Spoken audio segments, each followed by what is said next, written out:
lights are out and you stumble in the dark. You kept pushing on, but then you went too far. When your ship has sailed and all your dreams are lost, everything is wrong, you feel like it's your fault. Just remember, I will be there for you, baby. Remember, there's nothing out there to get you, don't forget it. When life throws lemons, just call on me. Just call on me. Just call on me.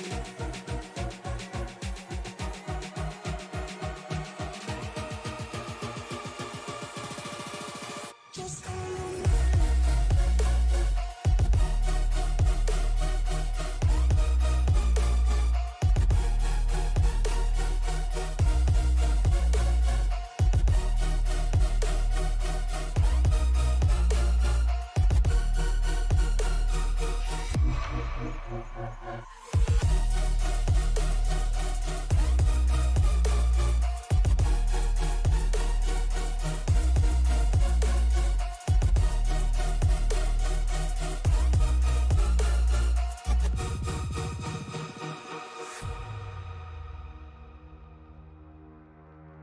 You're stronger now than you ever been. You gotta leave now, it's time to catch the wind. You will climb up high and look through the clouds. And when you're feeling low, I know you'll bounce back. Oh, and just remember, I will be there for you, baby. Remember, there's nothing out there to get you, don't forget it. When life throws lemons, just call on me. Just call on me. Just call on me.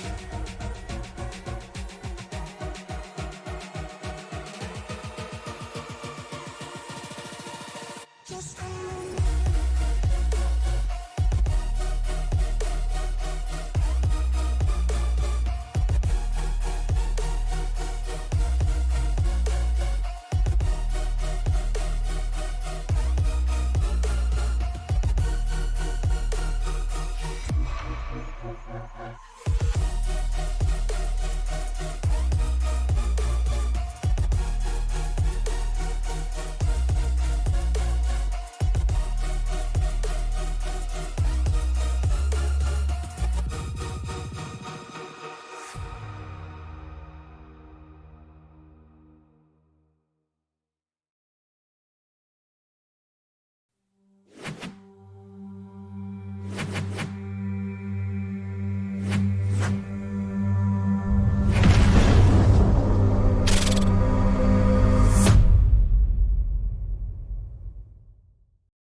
Welcome to Sin City, where we are headed towards Phoenix. We're getting ready to lock in the first driver through round 1 of the round of 8.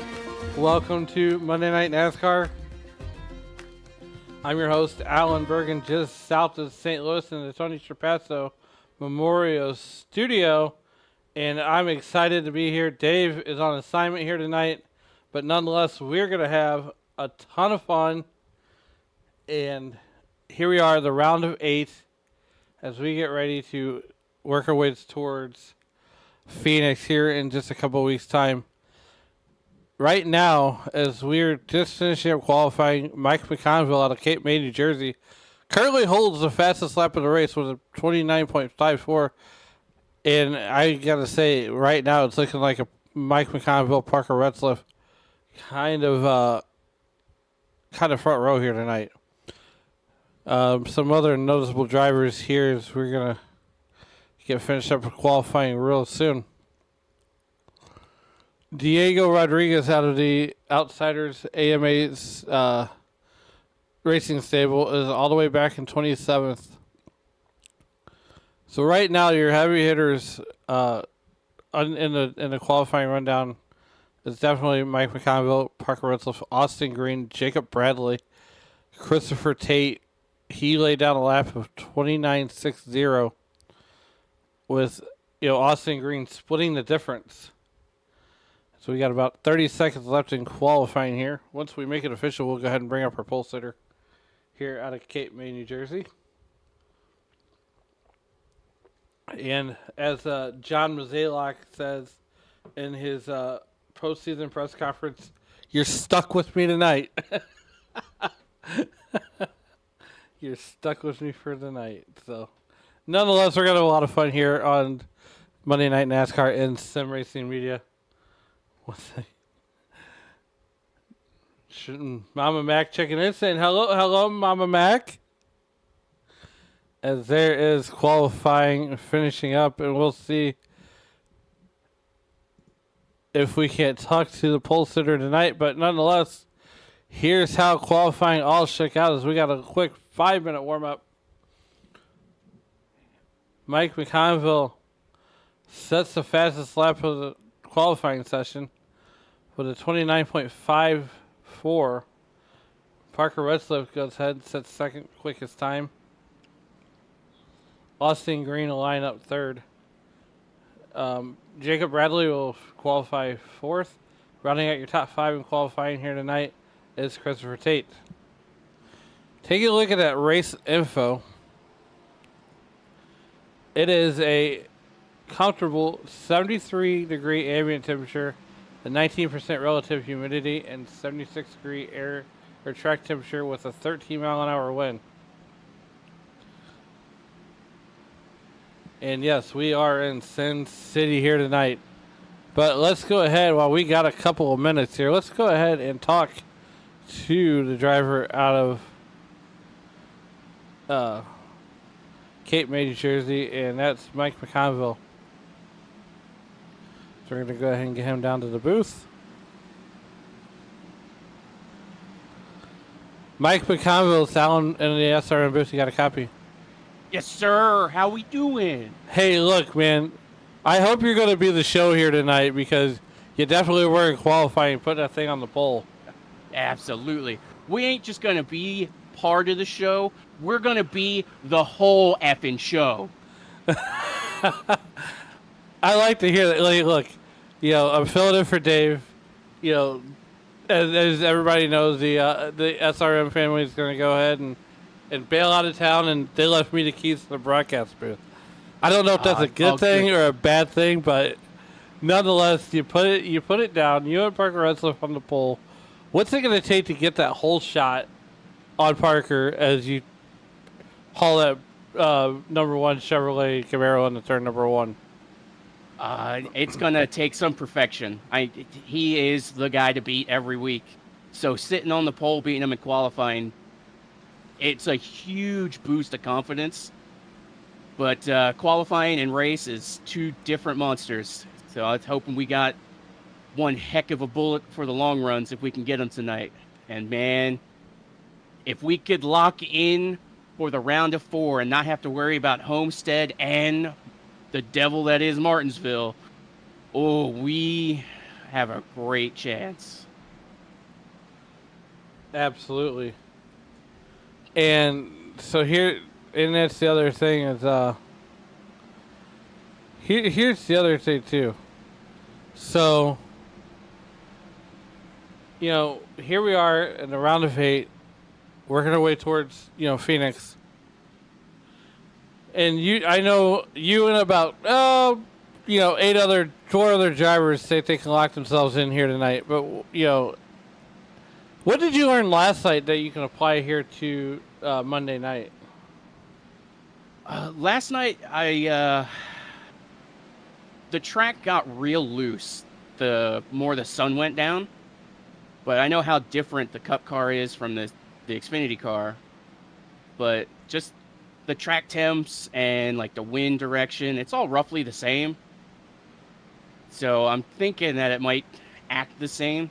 So whoever's got a piece that won't get super loose after the sun goes behind the grandstands will probably be the one to beat tonight.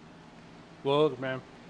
Before we get you out of here, want to let you know that Mama Mac is checking into YouTube.com live chat, and Yes, she's going to be sir. rooting you Love you, on Mom. all night.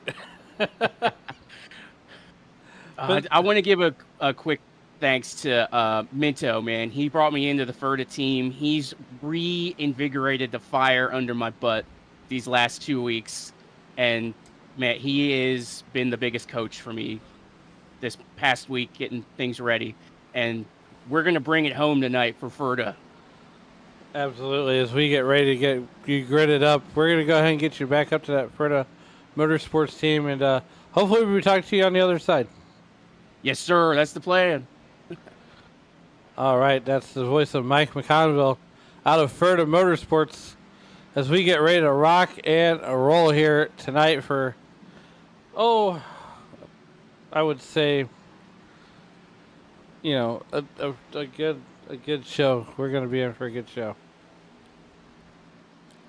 Is that qualifying just now getting finished up?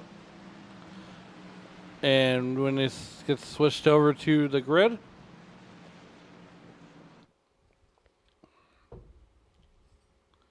we will go ahead and get these guys strapped into these bullets here. And here we go. Here's how they're going to line up here on the pit road. As these guys are getting... There we go. Set to go. On the pole here tonight is Mike McConville out of Cape May, New Jersey. Full-time Xfinity driver to his outside in that number 5 car, Parker Retzlaff. On the inside of row number 2 is the number 32 car, Austin Green. Jacob Bradley in that number 60 car out of Mooresville, Indiana. Okay. On the inside of row number 3, coming to you out of Decatur, Texas. As we go ahead and get back to where we want to be. Out of Decatur, Texas is Christopher Tate. To his outside, Dennis Mickelson out of Rhinelander. And we're going to go ahead and switch over there because it's going to get all jumbled up on the inside of row number 4. Or to the outside of row. Starting 6 will be Devin Jack.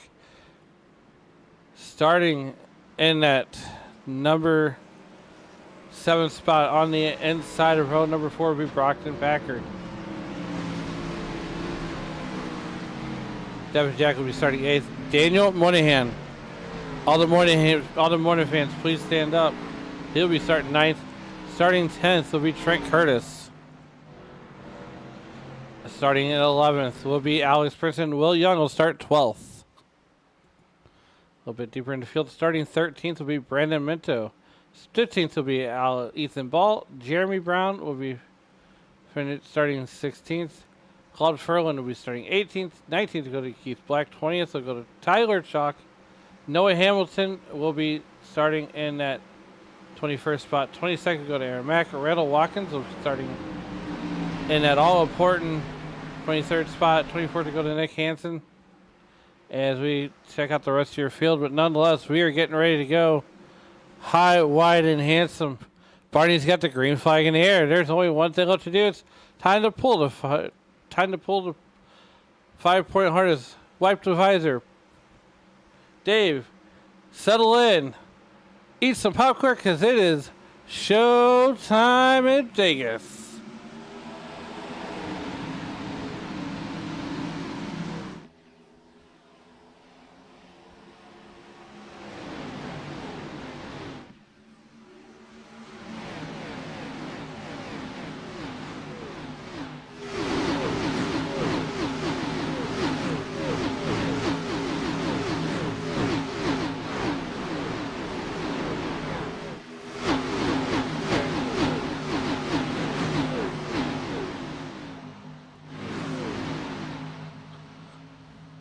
Here we are.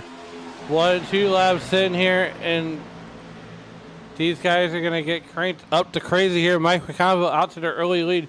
Gets that whole shot on Parker Retzlaff. Parker Retzlaff looking to the outside pretty early. Right there in that third position, that number 60, and that would be Jacob Bradley. Christopher Tate right behind him, nothing doing there. As well, Parker Retzlaff says, you know what, I'm going to set the fastest lap of the race. And, you know, you gotta wonder what Mike McConville's got to do to keep Parker in his rearview mirror. He's not unbeatable. As they are going to drag race, they're going to do it. Noah's Ark's out. Whoa! They'd make contact to get a little bit loose. Parker Retzlaff's going to go up the track. Jacob Bradley. That's going to allow Jacob Bradley to get that second position. Everybody else kind of minding their P's and Q's. There's Daniel Moynihan, that number 53. America runs on Duncan. And he definitely runs on Duncan in that Ford Mustang.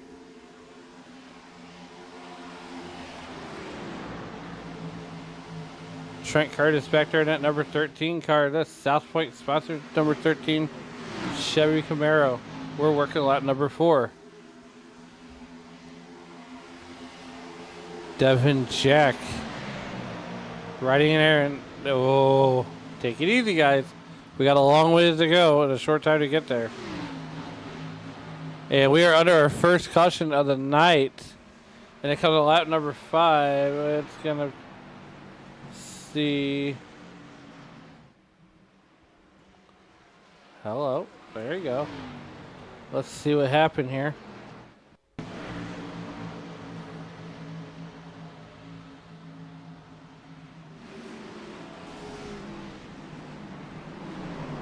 Oh no, Randall Watkins gets into Alex Brinson. We're going to take a look at that from our drone cam.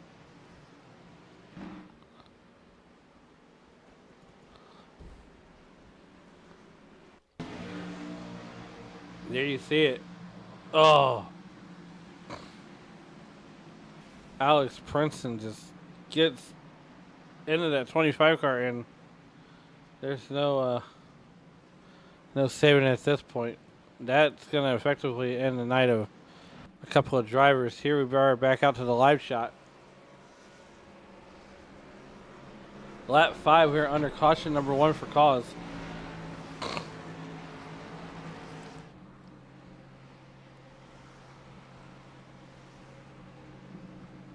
As we started 38 cars.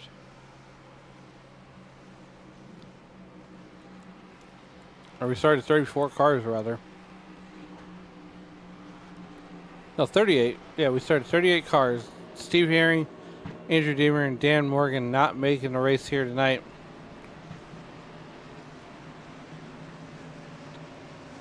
Mike McConville continues to lead.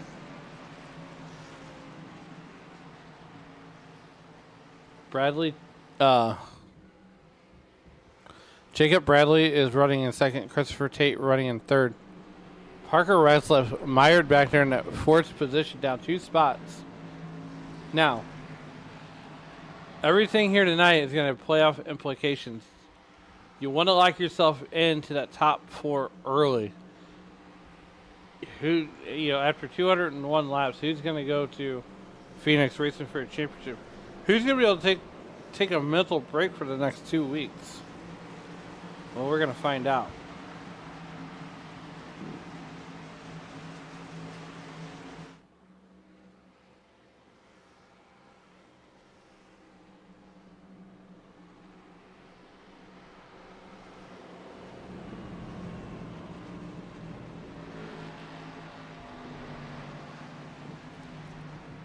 As these guys start to line up 2 by 2, Noah's Ark's top behind the iRacing.com pace car.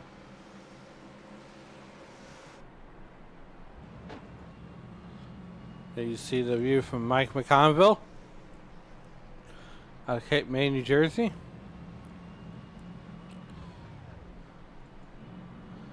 To his outside, Jacob Bradley out of Mooresville, Indiana. I believe that's the home of Hudson O'Neal.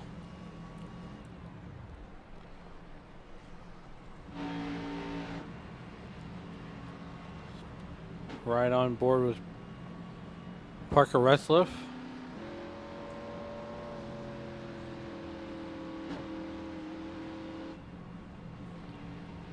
Christopher Tate out of Decatur, Texas.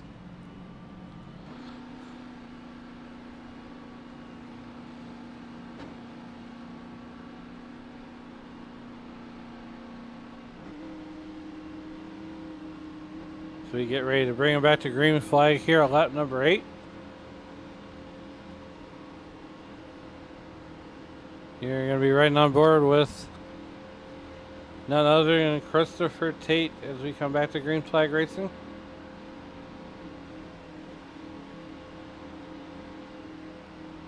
And down to the Geico restart zone. Christopher Tate all over Mike McConville.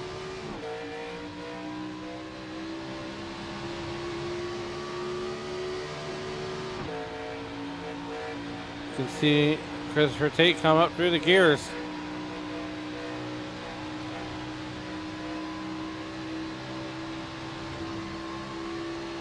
Out of Zephyrus Hills, Florida, Brockton Packard on the outside. Well, now he's on the inside. Way to make me look like a sucker here.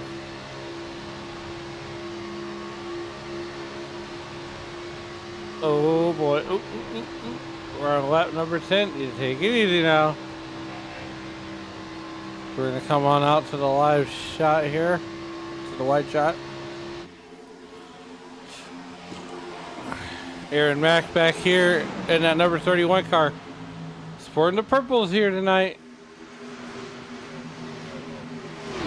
A little bit deeper in the field. They're all trying to mind their P's and Q's. Working lap number 11.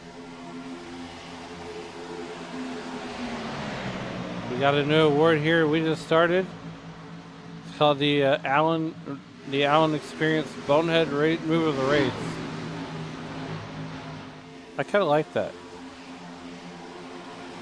Nonetheless, here we are watching that number 48 car. It's Tyler Hunter. Did not have the night he wanted last night in the Cup Series, trying to redeem himself here tonight. Right around there, that set 34 car of... Oh, that's Diego Rodriguez in that number 34 car. Out of Detroit, Michigan.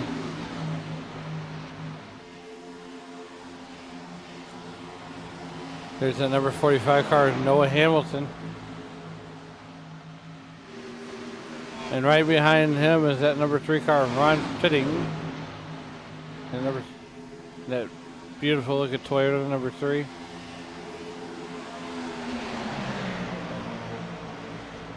Chris Claude in that number 10 car. So we work our way towards stage number 1.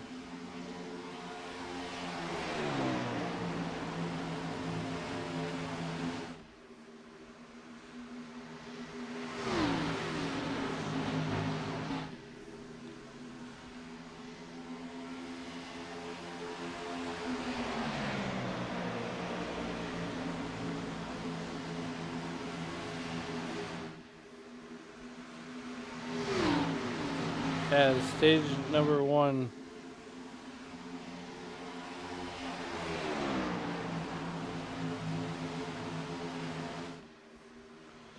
So we try to get the stage information to you.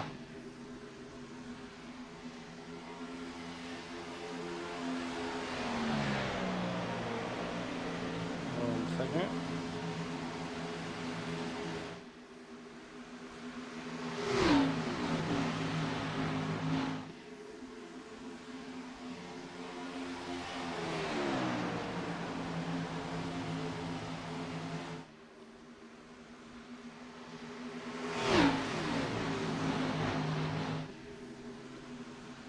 So we're working the lap 45 would be stage 1.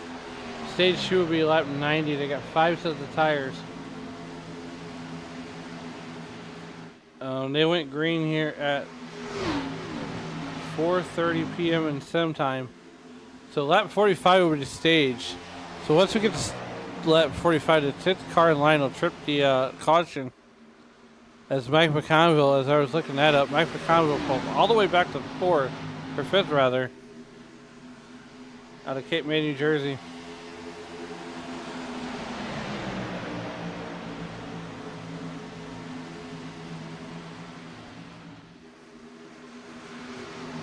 As so far we're working lap number 17 of 201.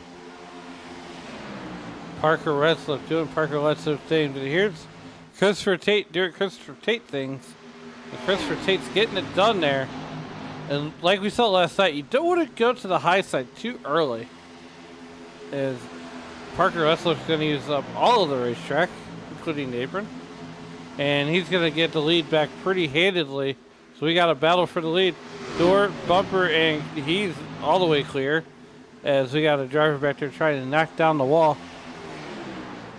Brockton Packard right there putting on the hairnet and serving lunch to, whoa, easy there, Brock. Easy there, Brockton. Oh, boy. My heart almost jumped out of my chest. There's the number 59 car. It's Devin Jack. He's having a pretty good run. He's holding his own back there in 7th position. Right around that Brockton Packard area. And this is a battle that's heating up for that, well, that would be for the top 5. Meanwhile, Parker Retzlaff doing Parker Retzlaff things. We got about 20 laps to go. 25 laps to go left here in stage number 1. So far, 1 caution for cause. As we got a car slow on the racetrack. And it looks like the 25 car. It's Dennis Mickelson. He's doing everything he can to stay out of the way. As the field's going to handedly go by him. He's a number of laps down. But here he is, just trying to get all the points he can. Meanwhile, around that 17th position. Whoa! And what a save! What a save that was. Diego Rodriguez gets into that 25 car. Dennis Mickelson, that might put him on the hauler. After that one, that might be the hint that he needs. He says, you know what? And there we are. Caution number 1, Matt Mackin showing crash on live timing and story. We'll see what happened here. There's Matt Mackin and 25 car just, oh man. That would, okay. See what happened to Richard Pruitt. As we're going to back this up just a little bit. This is after Matt Mackin.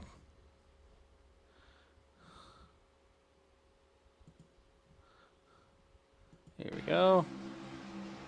And nowhere to go. Rich Jett gets in there in that number 77 car. Man, you just hate to see that. You got to move out of the way.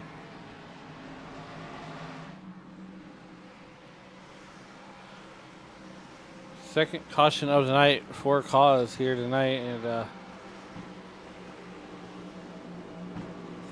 you know, wow.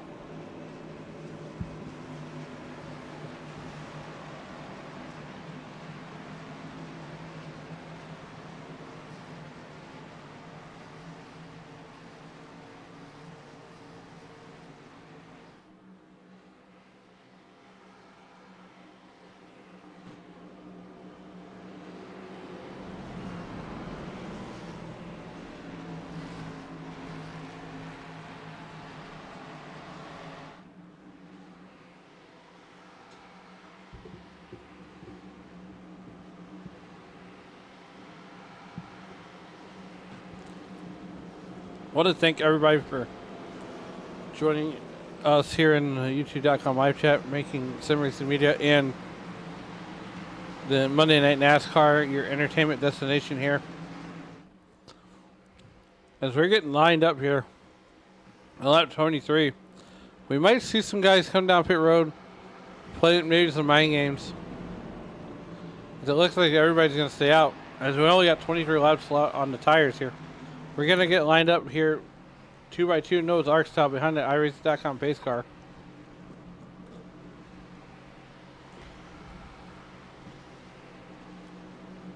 Once again, working lap number 24. Dave Regal will be back next Monday night as he and the rest of the SRM guys are headed to Miami in the morning. They gave me the keys to the booth. Look, they went to Miami and all I got was a crummy t-shirt and the keys to the booth. No. I'm just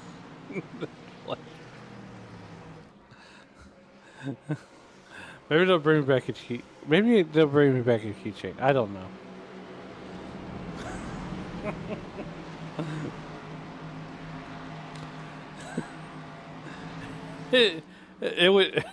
It would be nice. Oh my goodness, it would be fun. Well, I hope all the Moynihan fans are standing up because Daniel Moynihan is going to be starting outside of Parker Retzlaff when we get lined up to go back to green flag here. Mama Mac, your boy Mike McConville is riding in that 5th position right now. After starting on the pole, I hope I didn't jinx him, because if I did, well, I'm sure my Mama Mac will probably hop the next plane to St. Louis. And it's compared to Cape May, I'm pretty sure it's a slightly larger town.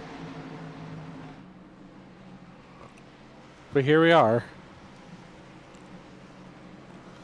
So we get ready to get lined up 2x2 behind the iRacing.com pace car.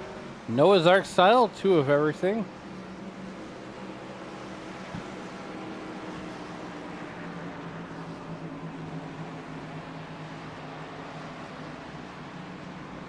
I know Dave Regal is watching. I'm pretty sure he's watching.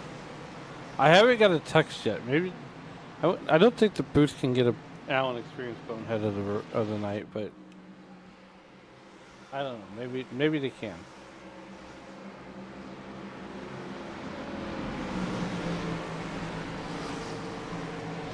But nonetheless, here we are killing it every day.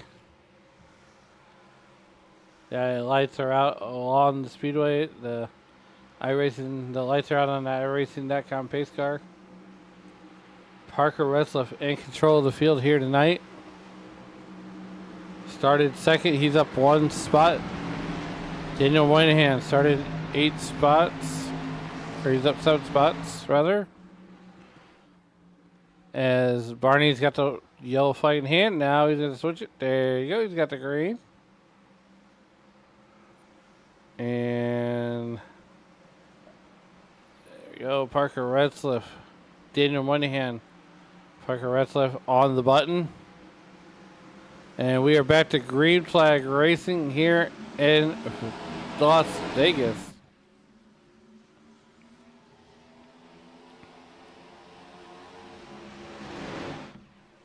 Parker Retzlaff gets the jump. And that's that jump that we're always talking about. There's the view from the drone cam. Oh, here comes Christopher Tate on the outside. He's going to make it 3 wide. Parker Retzlaff's going to make that car about 5 lanes wider. Oh, boy. This is not going to end well. Parker Retzlaff's got to block that outside line, too. Here comes Christopher Tate. And that 42 car making it happen. He's going to split the difference there. Jump in. He's going to give Parker Retzlaff a bump going down the back straightaway into the 3-4 complex. Jacob Bradley gets into Parker. McConville's going to bounce it off the wall. We're going to stay with the drone here just a little bit. Parker Retzlaff's going to fall back to about that 5th position right in front of Mike McConville. They're 3 wide around that number 32, that Austin Green Devon Jack area. You can't do that very long.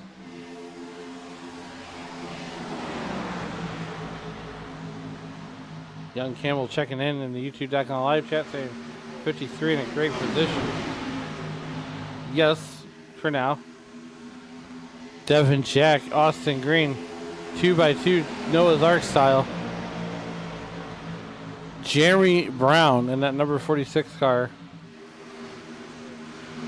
Right now he's running about 10th. That's your top 10. So we are working our way towards lap 45 for the stage break.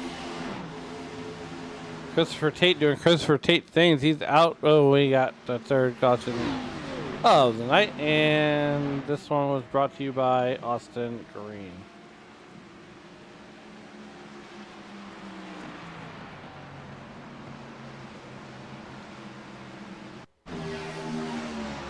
And oh,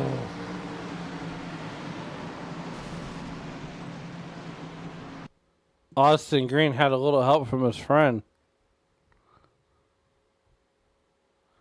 And that was the 46 car of Jeremy Brown gets in the, oh boy.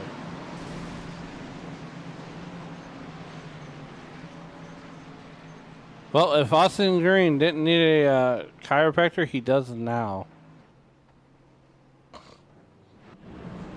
Coming out to the live picture. So we have 15 laps to go here in the stage. Working lap number 30 of 201. Under caution for the third time here tonight.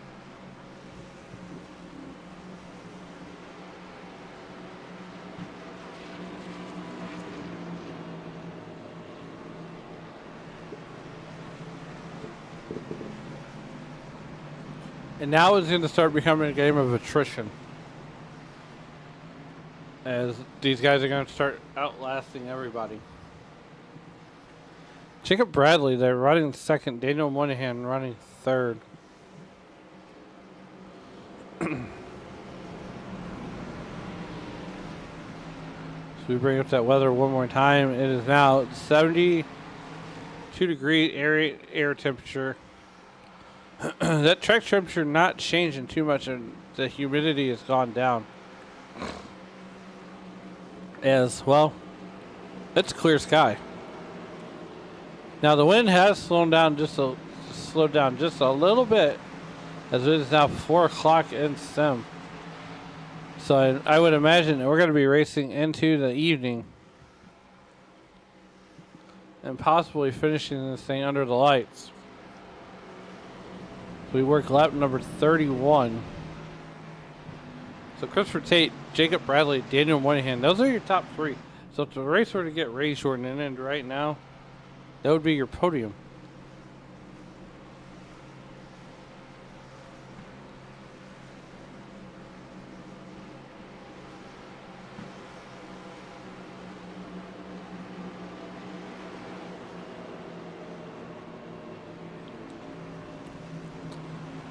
Trick Curtis and Mike McConville are back there in that fourth and fifth position, while Parker Retzlaff is mired back there in that sixth position rather.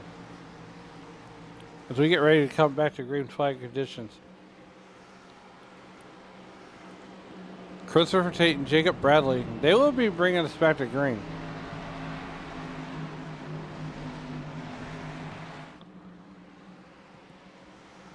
As there is an open door policy to the booth.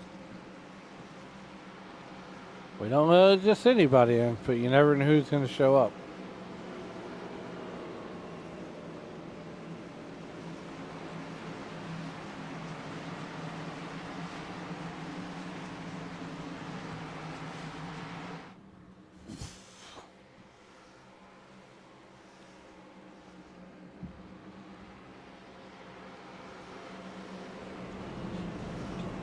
This is time by to iRacing.com. Pace car should throw the lights out. And the lights should go out around the speedway.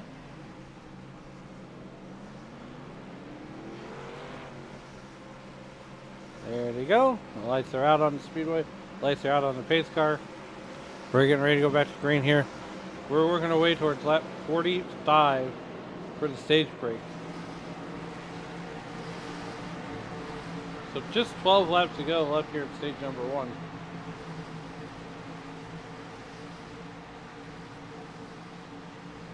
as we've been racing for about 25 minutes.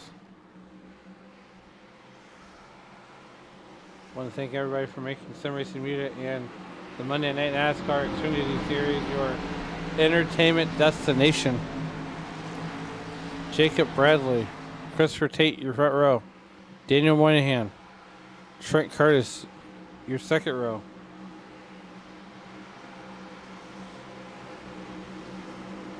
Here we go, lap 33. We're going to come back again at lap number 34 with just 9 laps left here, or 11 laps here just in the stage 1. As we're waiting on, Barney waits on the field. He's got the green flag in hand.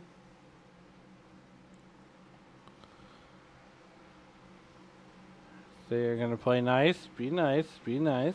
Very, very nice, yes. Here comes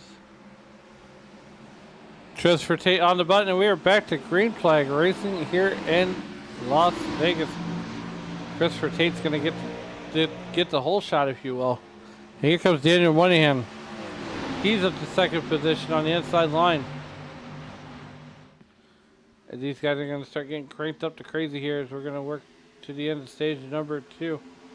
11 laps to go here in stage 1.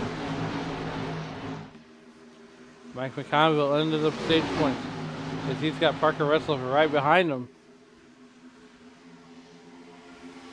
It's almost like it's almost like Parker's using Mike McConville as a pick, if you will. Oh boy, they're 3 wide. Meanwhile, Christopher Tate is high, wide, and handsome out there in that lead. Not off to an astonishing lead, but you know, he's getting there at a quarter of a second. I see. Thought about going 3 wide there. Here comes that number 13 car, Trent Curtis at South Point, sponsored number 13.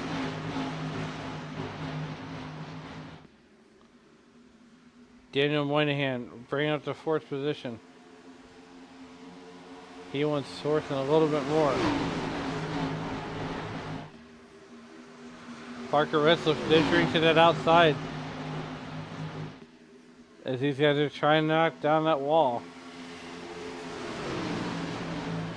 Working lap number 37, we have about 7 or 8 laps to go here in stage number 1. Daniel Moynihan, he has Mike McConville to his outside.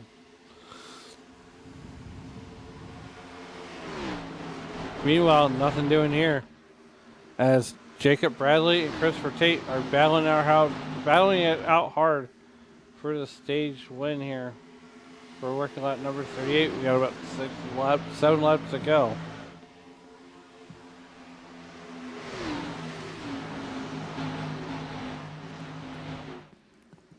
Parker Retzloff and that number 5 car in the Funkaway Chevrolet.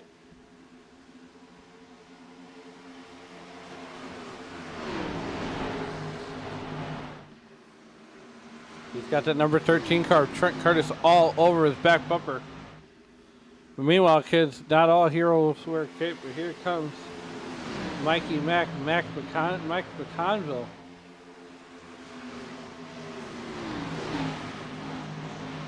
A little bit deeper in the field. Working lap number 39 of 201.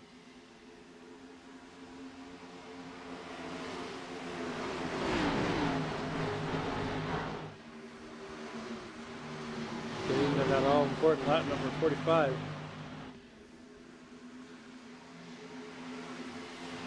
And then you're going to throw some tires on it and then give it another go. And after stage 1, we'll be racing back to lap number 90, another 45 laps. With stage 3 being our longest stage.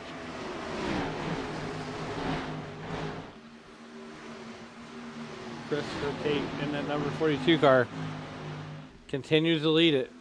So we have 5 laps to go left here at stage number 1.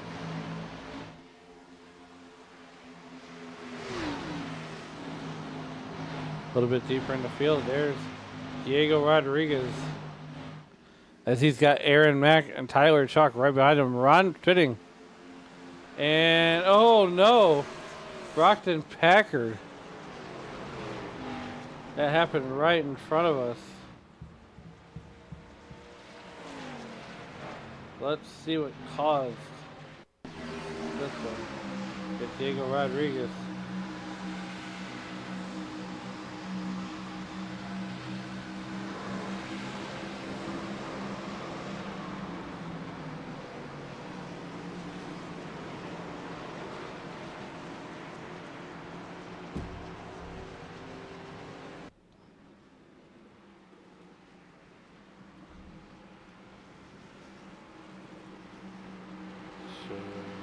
Michael Witt.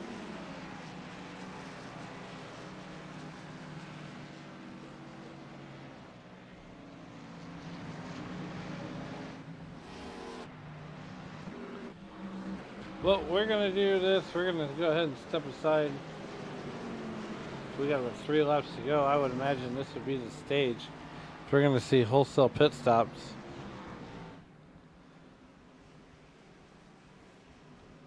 We'll wait.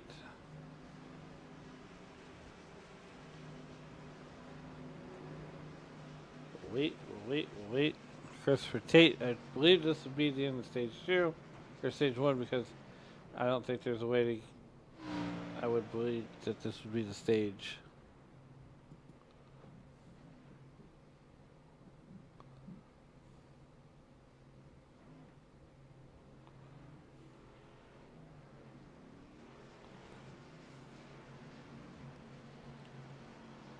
And see it down and away. And we will talk to your stage 1 winner here. I don't know if this is going to be the end of the stage. I would imagine it's so, because they're still under. But nonetheless, Christopher Tate is down up here in the SRM booth. You got a copy? Yes, sir. How you doing? Hey, look, man, we're under caution here at lap 43. I would imagine this would be the stage. Did they call it yet?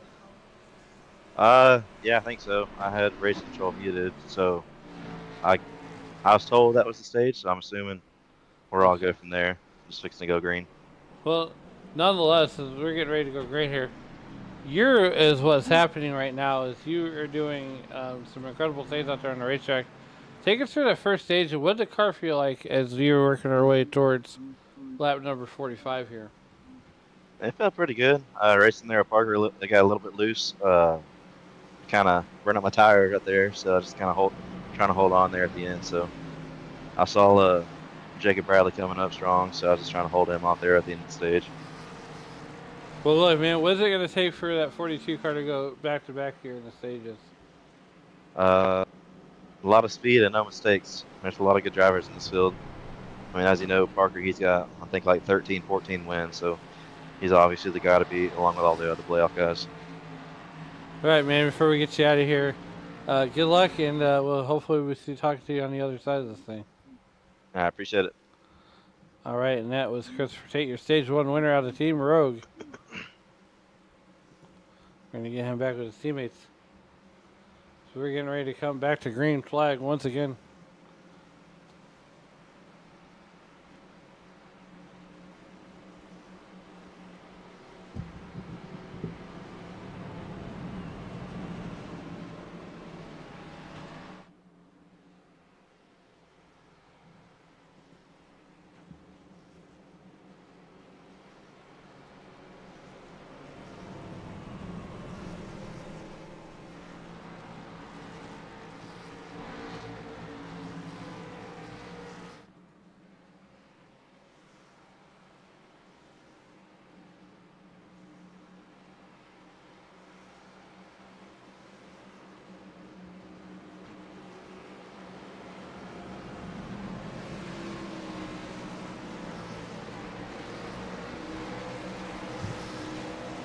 Working lot number 45.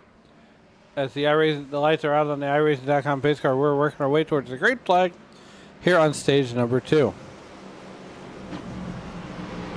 Stage number 2 will take us from lap 45 to lap number 90 as we are under our 4th caution of the evening. We'll see Jeremy Brown and Christopher Tate on the front row here.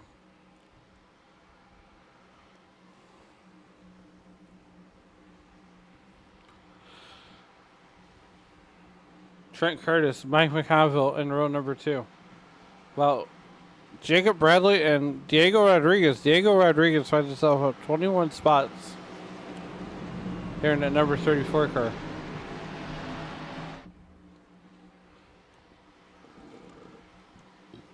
As we get ready to come down, iRacing.com pace car lights are still on.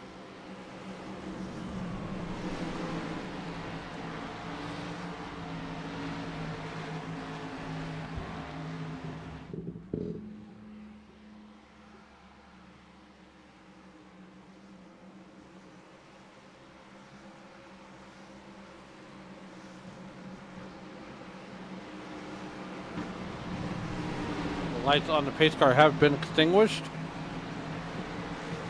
The lights are out all along the racetrack here.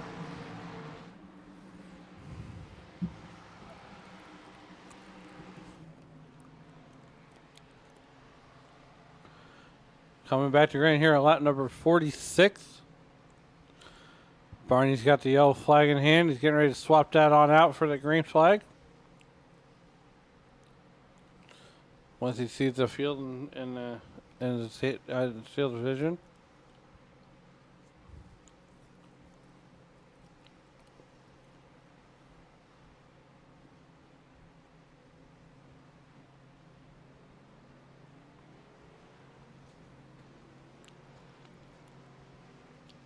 He patiently awaits the field. I mean, Barney's got the hardest job ever. I mean, I'm sure his arm gets tired from waving the green flag and the yellow flag and the checkered flag.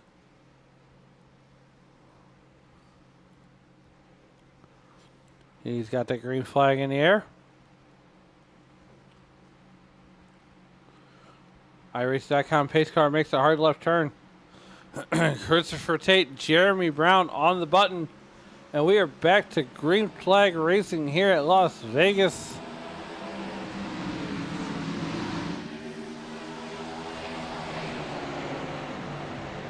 Jeremy Brown going to get out to early lead here to start stage 2. Trent Curtis, though, in that number 13 car, he's making things happen out here. As here we go. Getting cranked up to crazy. Because Trent Curtis on the inside of Jeremy Brown. Jeremy Brown's going to get a little loose. That's going to allow the door to open for Trent Curtis. Here comes Mike McConville out of Cape May, New Jersey. He's going to make things happen there on the inside. McConville in the 1 car. Trent Curtis in the 13 car. As Mike McConville is going to just handily get the lead here at lap number 48. Remember, we're working our way towards lap number 90.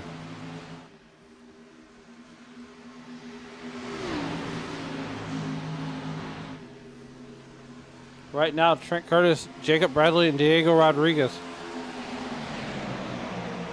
That's your top 4. Jeremy Brown falling all the way back to 5th.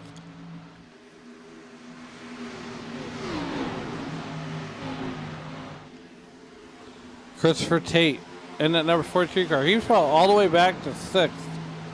While Daniel Moynihan is all the way back there in that 7th position.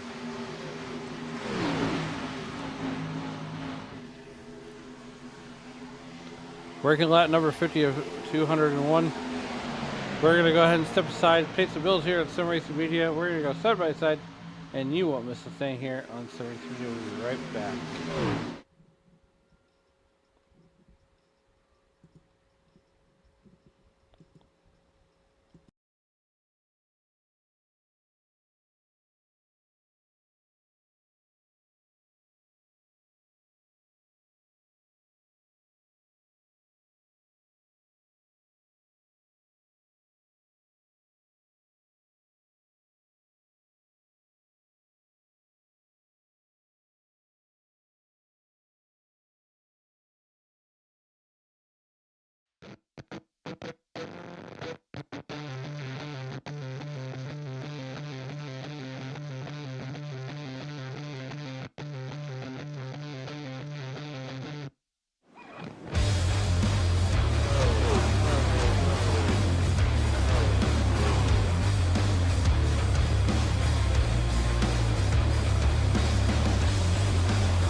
Here's a new approach to lawn care, Preen One Lawn Care. Preen One does away with the hassle of multiple bags of different products. It has everything you need for a beautiful lawn in one bag. And all it takes is one application. For season-long weed control and feeding, apply the granules when the lawn is wet and weeds are actively growing. It blocks crabgrass all season. It prevents crabgrass seeds from growing. It kills the seedlings too, even when applied 4 weeks after they sprout. It's your best defense against tough weeds like dandelion, chickweed, henbit, and hundreds more. Plus, its slow-release formula feeds the lawn evenly for months to build stronger roots for maximum heat and drought resistance. Preen One delivers convenience and better performance in one package with one application. Spend more time enjoying your lawn and less time working on it. Preen One, and it's done. It's a lawn dream come true. Imagine a theater experience so real you're part of the action. Breakthrough technology that shakes your seat at precisely the right moment so you can feel the action on the screen. Choose 4D Cinemas powered by Butt Kicker for the ultimate theater experience. And for the ultimate in movies, gaming, and sports at home, add your own Butt Kicker. A simple, wireless, affordable device that takes just seconds to install. Text the word on the screen right now to receive a special offer. Get Butt Kicker and feel what you've been missing.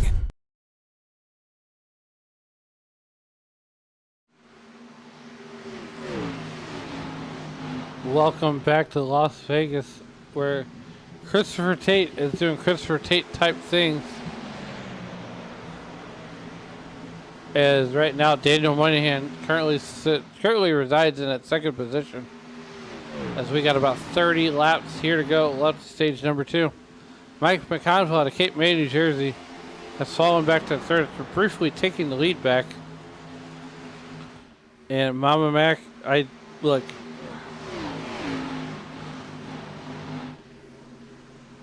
I'm in trouble. I've been in the broadcast booth by myself twice, and I'm already in trouble with Mama Mac. I'm not off to a great start. But nonetheless, here we are. Mike McConville riding in that third position. Closing the gap just a little bit, little here, little there. Just closing that gap here, lap number 61. There's the eyeball test from Daniel Moynihan all the way back to Mike McConville. We're going to go on board with driver out of Cape May, New Jersey.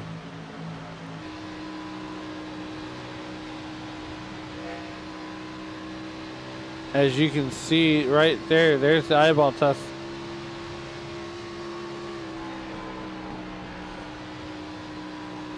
And that's the distance, about 1 second back from 3/10 of a second back from Daniel Moynihan, and almost a whole second back from Christopher Tate. Now, he's starting to close in that gap just a little bit at a time. And I would imagine the closing stages of this race, the sun in his eyes is going to be a problem here. We're going to be going under the lights here just in a moment's time. There you see the sun. And so you come through the tri-oval, that sun's just there briefly. But then he's going to start going into the shade. Now this is where the car is going to make a lot of horsepower when you come into the shady parts. And then the car is going to go loose. You hear him burp the throttle just a little bit.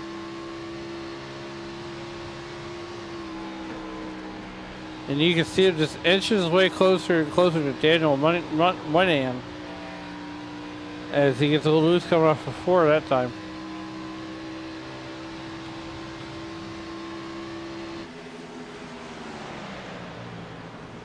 And here we are out here at the live picture.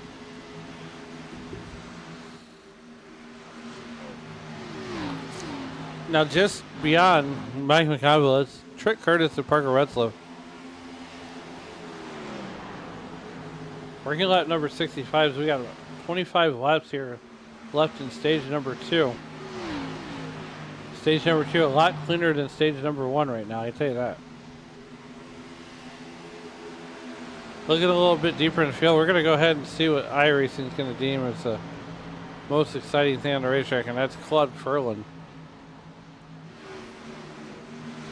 We just had a car bail on the apron. And I would be remiss if I would say it would have been Noah Hamilton.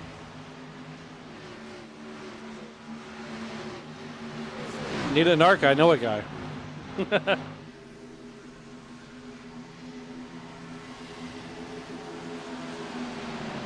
Ethan Ball back here in that number 96 car. He's going to go underneath Brockton Packard. This is going to be a battle for position 17. Want to thank everybody for making Sim Racing Media and the Monday Night NASCAR Xfinity Series your entertainment destination. We got some people checking in YouTube.com live chat, your normal suspects. Ahmed Atoff says Dave in exclamation marks. Well, as the Cardinals GM John Mozeliak said in his press conference, you're stuck with me. Mike, Mama Max saying hello, woohoo, my number one driver, my Michael, we are so excited. Young Camel saying 53 in a great position for now and forever. Mama Max saying, how dare you pay the bills when my son takes the lead. Well, there's that.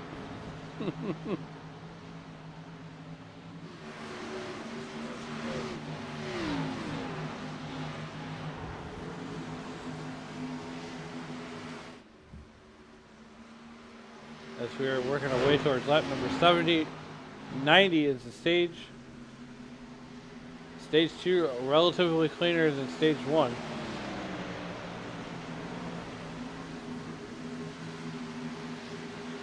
As we've only been racing for maybe an hour, 50 minutes now.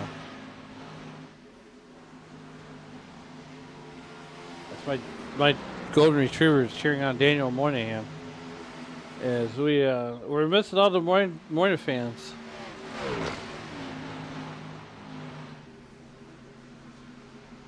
We're gonna let number 71. Mike McConville rounding out your top 5 right now. As Logan Giesbrecht is now up 18 spots in that number 84 car.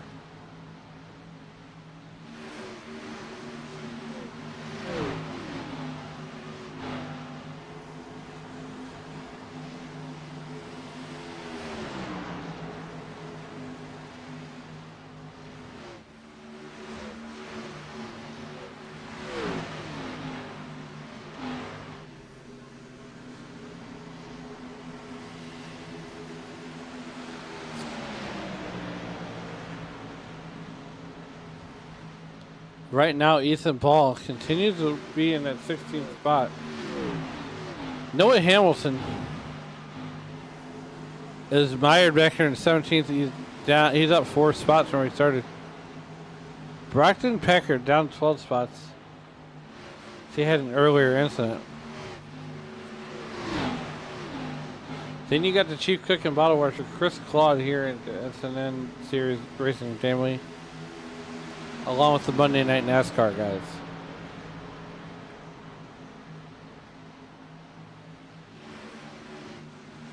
Working line number 73, Christopher Tate continues to lead this piece.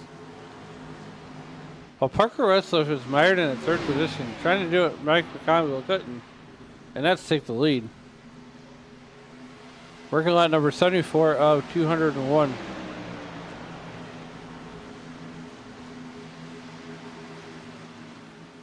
We're just shy of halfway here. We're beyond halfway in the stage.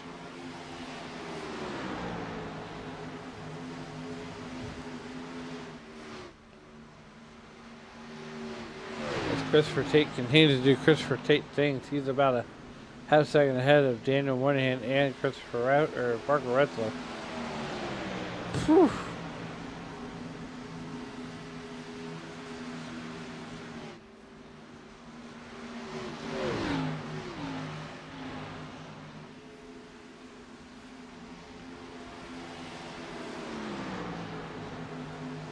So far, Parker Retzlaff is,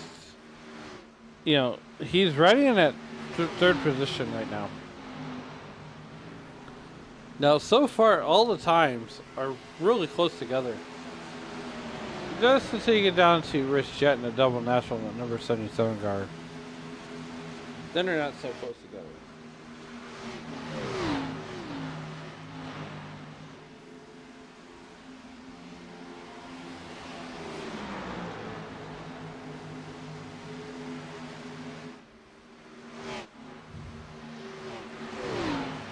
Working lot number 76.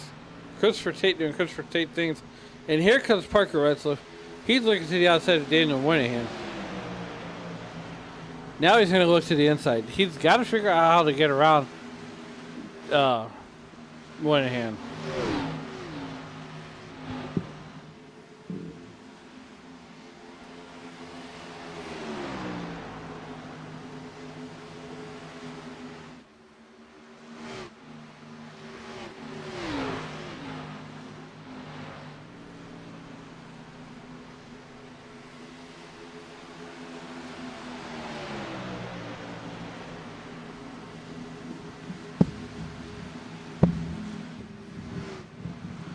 Working lap number 78 here of the 200 winners to be ran here tonight.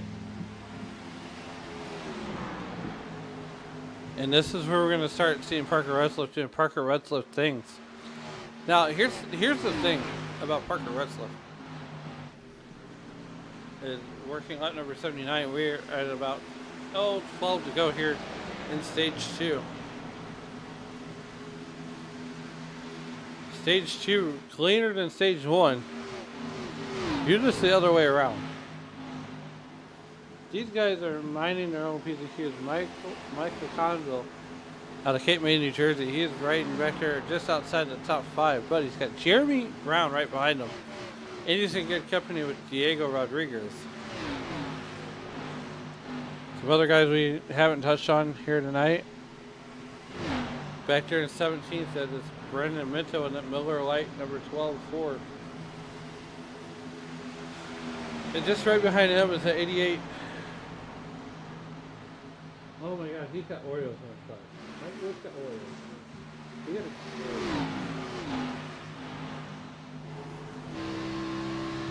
oh crap, he's got Oreos. I hope he's got a big old glass of milk to go with those Oreos.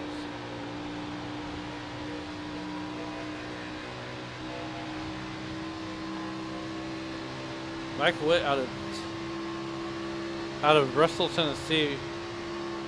PepsiCo, Frito-Lay, QuickTime Media are all backers of Michael Witt out of Ironman Motorsports. As he gets a little bit loose, he gets loose as a goose. Meanwhile, back at the front of this piece, Christopher Tate doing Christopher Tate things.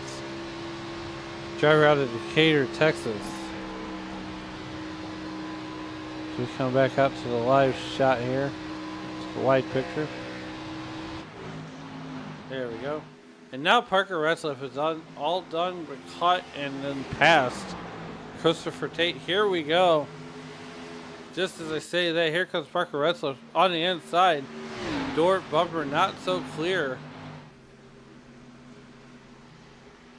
As these spotters are telling these guys, not clear yet, not clear.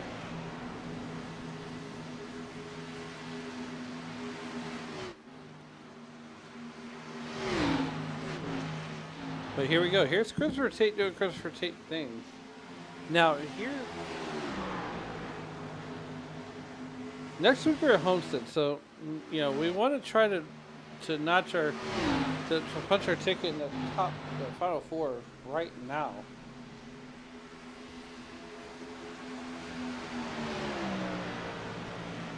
As we'll take 3 winners and 1 points car. All the way to Phoenix with this. Christopher Tate doing Christopher Tate thing. Here we go. Here's the pass for the lead. Parker Retzlaff looks to the inside. Thinks better about it. And at this point, Parker Retzlaff's just playing games as we got about 6 laps to go here in the stage. Working down with 5 to go. Christopher Tate doing Christopher Tate thing. He's trying to hold off Parker Retzlaff. But he, you know, just one spot back is where you'll find Daniel Moynihan. There's the eyeball test from Parker Retzlaff to Christopher Tate. Oh, wow. Parker Retzlaff going to go ahead and take the lead over.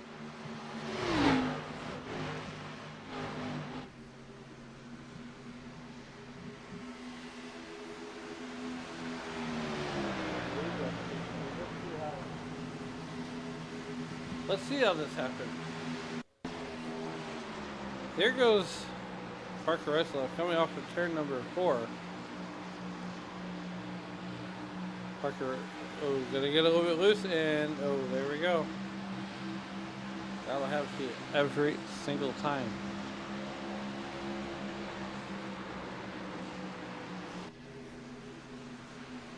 As we got about 3 laps to go here in the stage.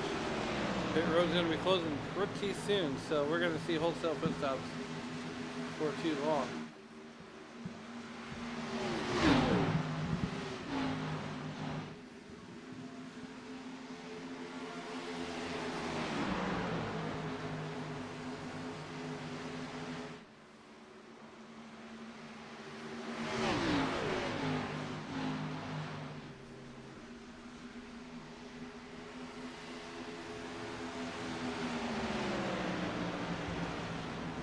Working lap number 88 or 201.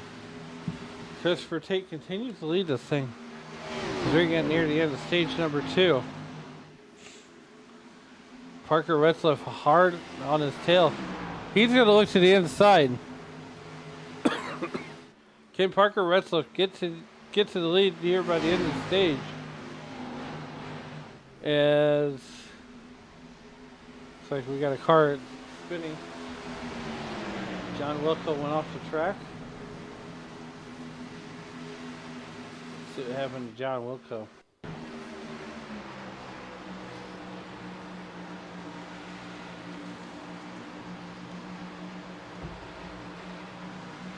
And John Wilco's going to do some landscaping. Way to keep her straight. You got to give him style points for that.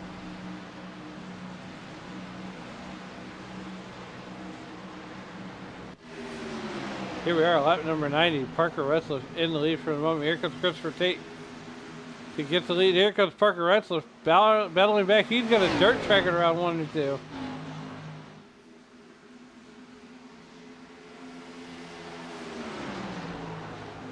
Tenth car in line should trip the caution here. Daniel Moynihan gonna get loose. Does he save it? Yes, he's gonna save it. Coming to the finish line there.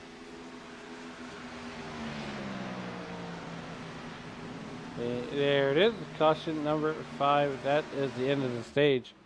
Parker Retzlaff's going to take stage number 2.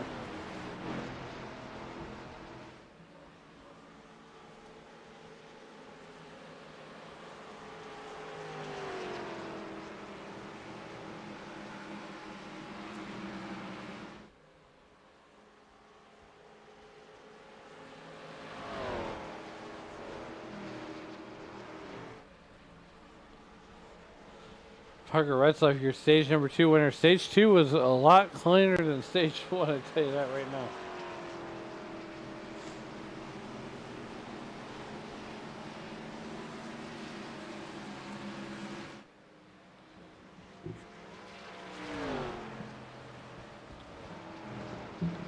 As we're going to get caught up to the iRacing.com pace car. And here in just a few moments, we're going to talk to Parker Retzlaff. Now, Funkaway number 5.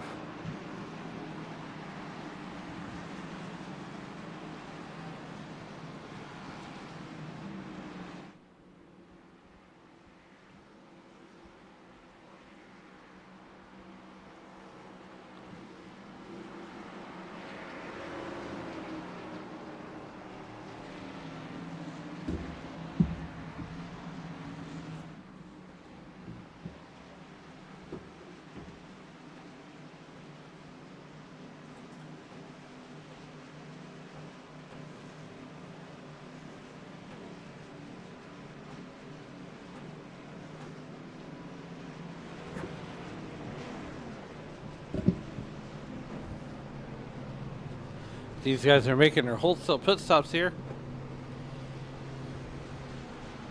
Once we see Parker come off the pit road, we are going to go ahead and have a chit chat with him. Christopher Tate is going to come off pit road. Jeremy Brown stays out. I don't know why. Unless he's a lap down, which I don't think he is. I would be getting a phone call from Dave Regal right about now. And there's going to be a lot of fresh tires behind him.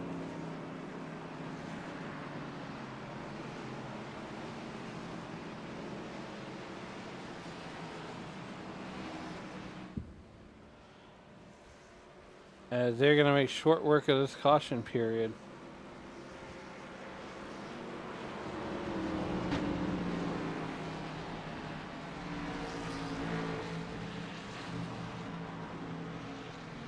Now, okay, there we go.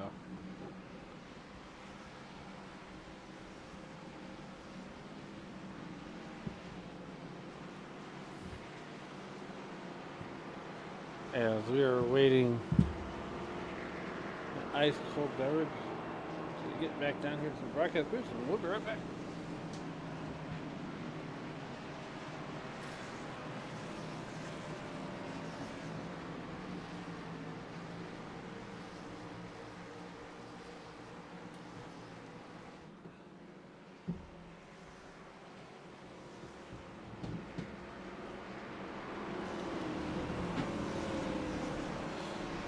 We are gonna get lined up 2 by 2. We're gonna have a very, very brief word with our stage 2 winner here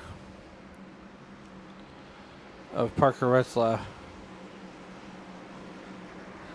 out of Team Rogue. Let's see where he is. Hello, I just had you. Parker, real quick, this is Alan up here in the SRM booth. You got a copy? Hello? Hey, Parker, it's Alan. How you doing, buddy? Great. Well, look, you took that stage 2 in dominating fashion, and I know we're getting you lined up 2 by 2 behind the iRacing.com pace car. But what's it going to take to win the rest of this race and hold these guys off for another 106 laps here? Oh, I mean, this is definitely ain't an easy race so far. I had 40 seconds damage there stage 1, so I got that fixed and drove back through the field and had a really amazing battle with Christopher Tate there. It was a lot of fun. We're kind of working together, but it's been fun to battle with him and Daniel here at the end of these stages, and we're probably about to do it again. Everyone just is so on the edge of control and just kind of trying to fight for everything they can. I know that me and Tate both made different adjustments, and we're going to see what happens. All right, man. So looks like we're going to get down here 2 by 2. Noah's Ark style behind that iRacing.com pace car. The lights are still on, but nonetheless, you know, what are some of the things that you learned in the real world on Saturday that you can apply here to the iRacing.com service? Yeah, I mean, it's just how this track moves. I mean, it's one of my favorite places we go to on the sim and in real life. So it's a lot of fun to race. It's very fun here at the end of these stages when we get a long run in that everyone is just slipping and sliding. You're fighting for everything you got to try and make as much speed as you can. All right, Parker. Well, before we get you out of here, we want to tell you good luck here, and hopefully we'll be talking to you at the end of the night. Thank you. And that was Parker Retzlaff out of Team Rogue. You know, and here's the thing. The more I watch Parker Retzlaff, the more I become a fan. Because we got 105 to go. 106, somewhere in there.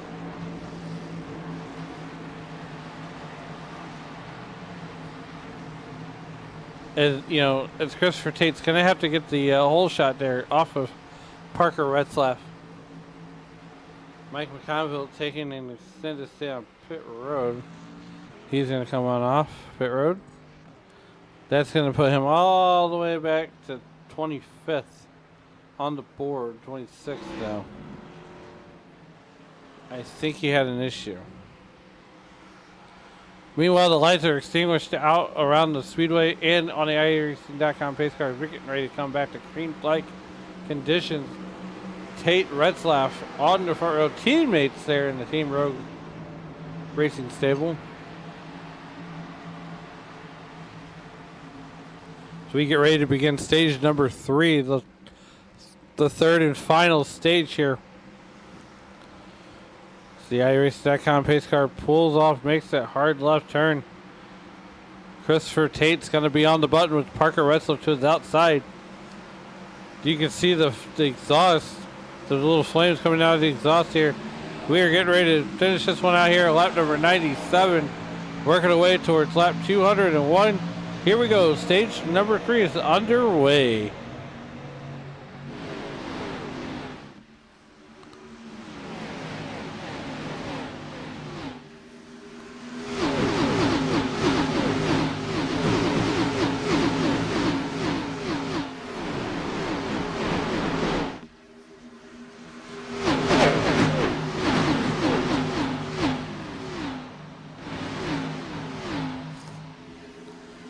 Christopher Tate, Daniel Moynihan, and just like that, Parker Retzlaff's back to 4th. Tyler Hunter, he's back there. Actually, he's up 22 spots, the biggest mover of the race so far. And all the way back there in 25th is Mike McConville, Mikey Mack, out of Cape May, New Jersey. Trying everything he can to get back up to the front. Working lap number 99, 102 laps left to go here in this one. Want to thank everybody for joining us here in the YouTube.com live chat. Make sure you give us a like, share, and subscribe. And get those bells ringing so that way every time that we go live on the air, you know it's us. And you know you're going to see some great racing action as we are the best of the best here in the business, on the mic, on the racetrack. Hell, we're the best in the world, just like CM Punk. I mean, come on. And yellow flag is out. Ron Fitting is the sponsor of this yellow flag. Let's see what happened to Mr. Ron. There we go. And a little loose. A little bit of netcode, it looks like it's in the Trent Curtis, and that will effectively end his night. Yikes.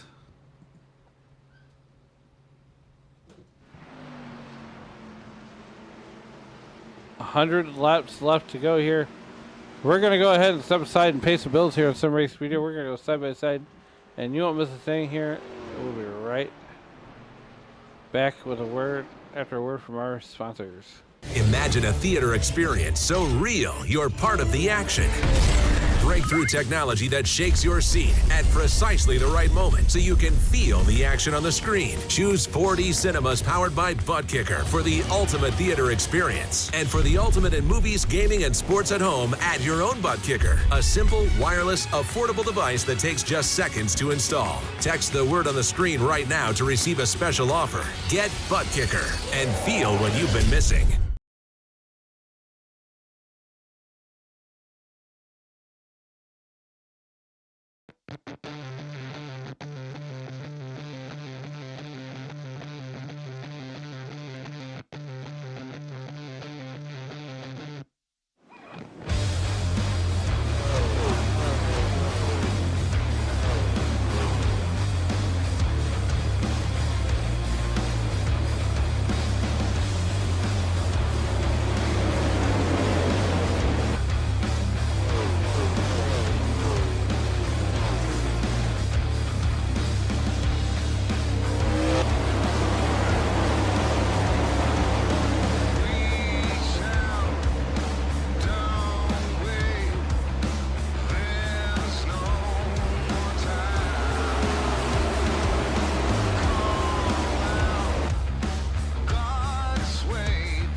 There's a new approach to lawn care, Preen One Lawn Care.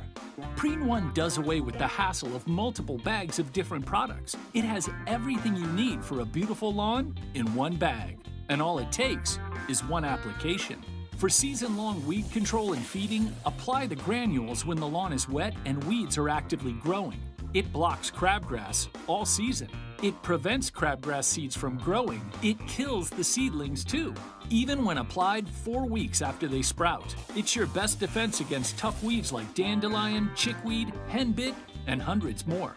Plus, its slow-release formula feeds the lawn evenly for months to build stronger roots for maximum heat and drought resistance. Preen One delivers convenience and better performance in one package with one application. Spend more time enjoying your lawn and less time working on it. Preen One, and it's done. It's a lawn dream come true.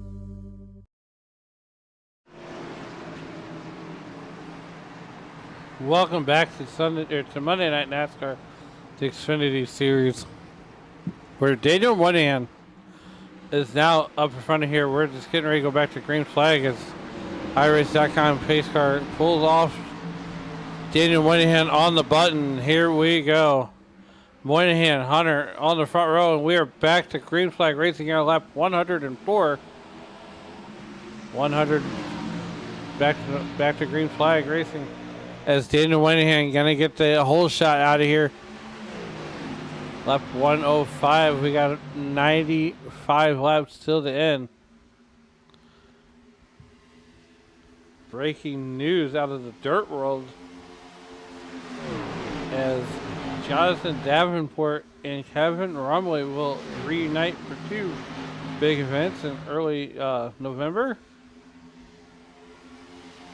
The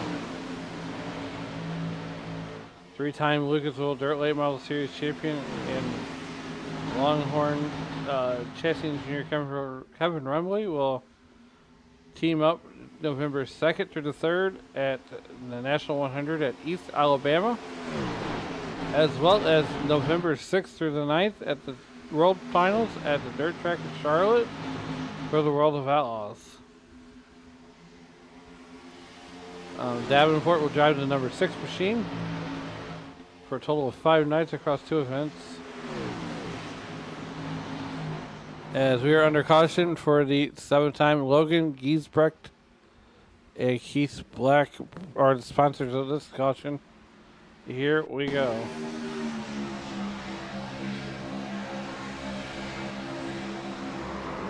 Oh, Parker Retzlaff involved.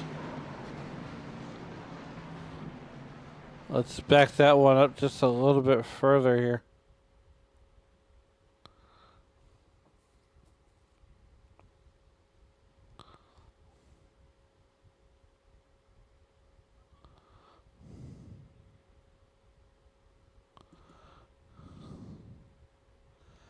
Here we go. Parker Retzlaff brings it back on the apron, gets in the tape. Oh, nowhere for anybody to go.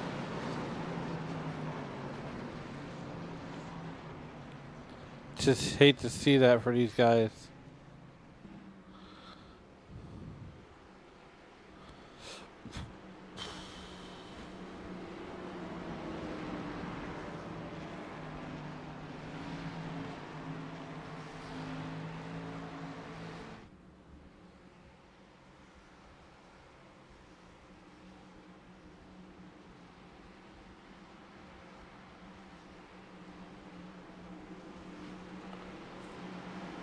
Meanwhile, Davenport made sure to emphasize that he plans on being the driver of the Double L Motorsports number 49 as long as Lance Landers and his family will have him. And news to me, he will be back at the Dome in the 49 to close out the season at the Gateway Dirt Nationals. And I believe that is one race that Jonathan Davenport would love to have under his belt, would be a Gateway Dirt Nationals win. Under caution for the 7th time tonight here, as the lights are coming on here. The iRacing.com pace car headlights are on now.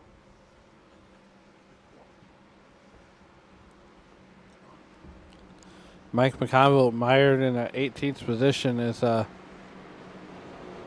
not a good night for Parker Retzlaff now, as he's about 2 laps down and taking the extended stay on pit road.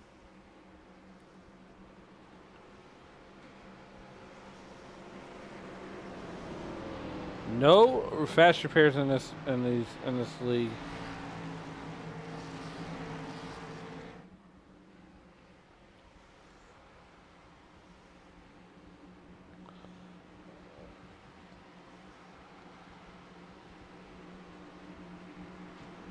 As we are working our lap, we're working lap number 110. Getting down to the early stages, to the end of the stage. Early end of the stage. There we go.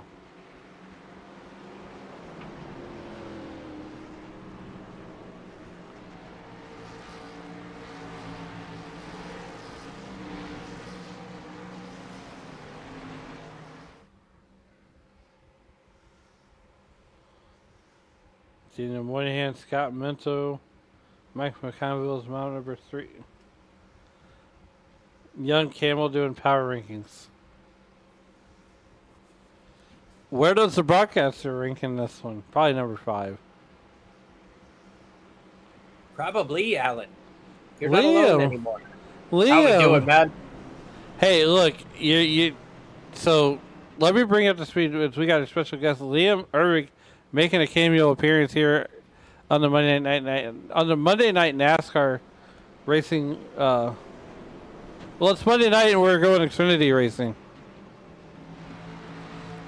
I can't imagine a better time here. As we've got the 53 of Moynihan leading this race.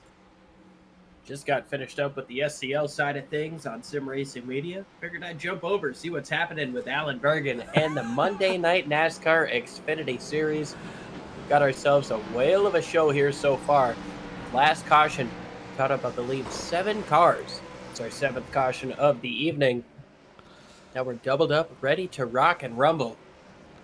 You know, it's funny how that happens because Parker Retzlaff got caught up in that 7-car pileup. And now it's all going to be Moynihan and Tyler Hunter on your front row as we get ready to make that hard left turn onto the front. Well, we're on the back stretch. On the back stretch here, Alan, if you just want to check your messages quick there for a second. Oh, Double up, ready to rock and rumble here. Gonna see Daniel Moynihan over Tyler Hunter. Sylvain Joly, Sam Bolin, and Noah Hamilton. Rounding out our top 5, Devin Jack up on the outside. Then Nick Hansen, Aaron Mack, Ethan Ball, Michael Witt. Round out your top 10. give me 1 second here, Liam. I will get you straightened out.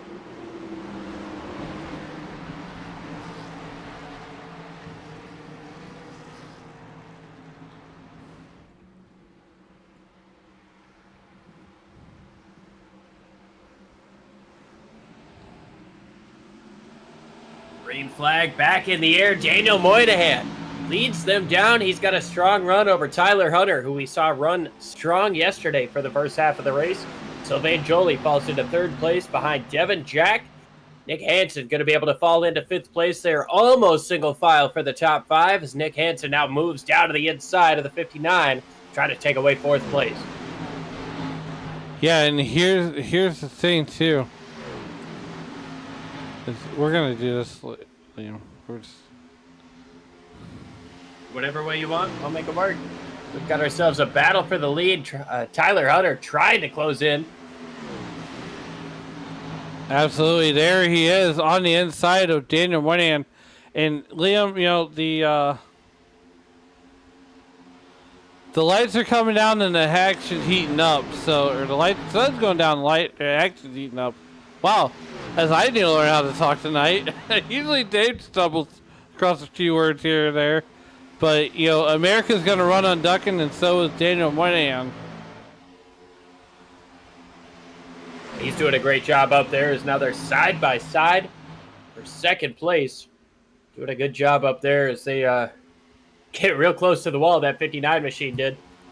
Coming up off of turn number 2. Daniel Moynihan, rather, leads over Tyler Hunter and Devin Jack. As you mentioned, Parker Retzlaff involved in that last incident. Currently still on the pit lane, along with Christopher Tate, Tyler Chalk. Tyler Chalk is actually just now getting out of his pit stall after getting some damage repaired, so we'll see what that 97 Kubota machine has underneath the hood. He's going to come out at least 4 laps down in this event. Daniel Moynihan continues to lead over Devin Jack, who now jumps into second place. Third place, Tyler Hunter. Nick Hansen's in fourth, but he has a host of cars trying to make a pass on the outside. Can you believe that this whole gaggle of race cars, Brockton Packard going to drive it down to the apron, and Liam, as racers ourselves, we can make a lot of time driving down to the apron. I mean, yes and no. It's definitely the shorter way around the racetrack, but you lose a bit of momentum when you cross over that transition. It upsets the car to get yourself loose there. I've had it happen in different styles of race cars. It can really upset the car jumping down there, so you want to make sure you're as straight on your inputs as possible. And that's why we see a lot of these drivers coming across the front straightaway stay up above that line, because while it is beneficial if you've got to run, you don't want to risk upsetting that race car. No, as we're watching the number 31 car, Aaron Mack, who's in the middle of this, kabobble here. Kerfuffle. It's a shenanigan. It's a host of cars here racing for one position. And right now, it's a battle for ninth, Liam.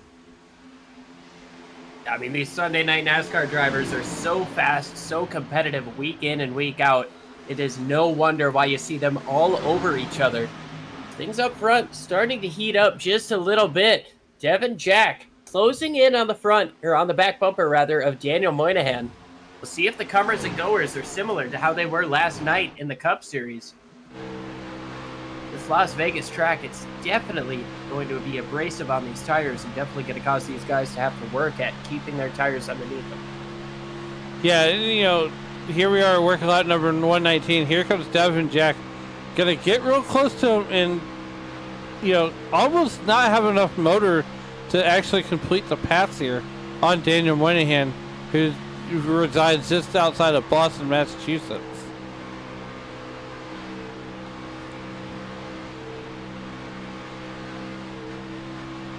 The Massachusetts man in the race lead. I believe Massachusetts was the first state. I think he's trying to be the first one across the line. Forgive me if I'm wrong. One of the 13. Hey, look, I've come to find out in the last year, if you're wrong, YouTube will definitely let you know. Here comes Devin Jack out of Nova Scotia. He's going to try to make that move. As we're going to go ahead and bring it back out to the wider picture here. There he's thinking about it, and he just, you know what, Liam? I feel like he just runs out of motor or out of momentum. And Devin Jack's going to be thinking, what do I do? What do I need? What more do I need to get around Daniel Moynihan? That is a tough question. I do just want to correct myself. I believe Delaware was the first state to ratify the Constitution, so apologies for that, Massachusetts. However, you do have a good representative up front, as he's able to get about 2 car lengths now over second place. Good job coming up off of turn number 4. But Devin Jack, like you said, trying to figure out, what can I do? Where can I run to be quicker than this car in front of me? He's going to come down on the bottom of the racetrack, try a different line. Looked like he got a little bit loose, but doesn't seem to hurt his time. Yeah, it's Tyler Hunter back there. I mean, the top 3. You think that gap's large, but there's the eyeball test coming out of turn number 4. And Liam, these guys are pretty close. I mean, a lot closer than I would feel comfortable in my passenger cars. That front collision alert would definitely be going crazy right now. The OnStars would be a little bit worried here, as we've got 78 laps to go next time they cross the stripe. OnStar would be calling me, Mr. Bergen, do you know you're about to hit somebody? Yeah, I'm just bump drafting. Here comes Brockton Packard as he is up 3 spots from where he started. Tyler Hunter so far up 22 spots right now, and so is Sylvain Jolie. There's that number 8 car, that beautiful 08 car. And Liam, you know, running for points, how important is it right now to get that ticket punched to Phoenix out of the way and get it punched in early? Well, I mean, we saw it last night or yesterday during the day with Joey Logano, a driver who many people would say had no business being in a position to race for a championship. They pulled a strategy call. They got the job done. Rules are rules. He's into Phoenix. Each and every one of these top 8 drivers are going to be trying to get into the playoffs, trying to be able to race for that Final 4 spot. And I tell you what, right now, looks to be only one driver in the top 10 for the Xfinity Series point standings. That's Brockton Packard in the 63. Yeah, and you know, Brockton Packard, you know, now everybody's got a lot to race for. And you know, Mike McConville wanted, you know, we're going to Homestead next Monday night, and then we're going to Martinsville. So really, Martinsville to me is an equalizer track. You know, as anybody could probably win there, as long as you have the skills and the knowledge to get around that racetrack. You know, and then you got Homestead, which is a fun track to run on iRacing.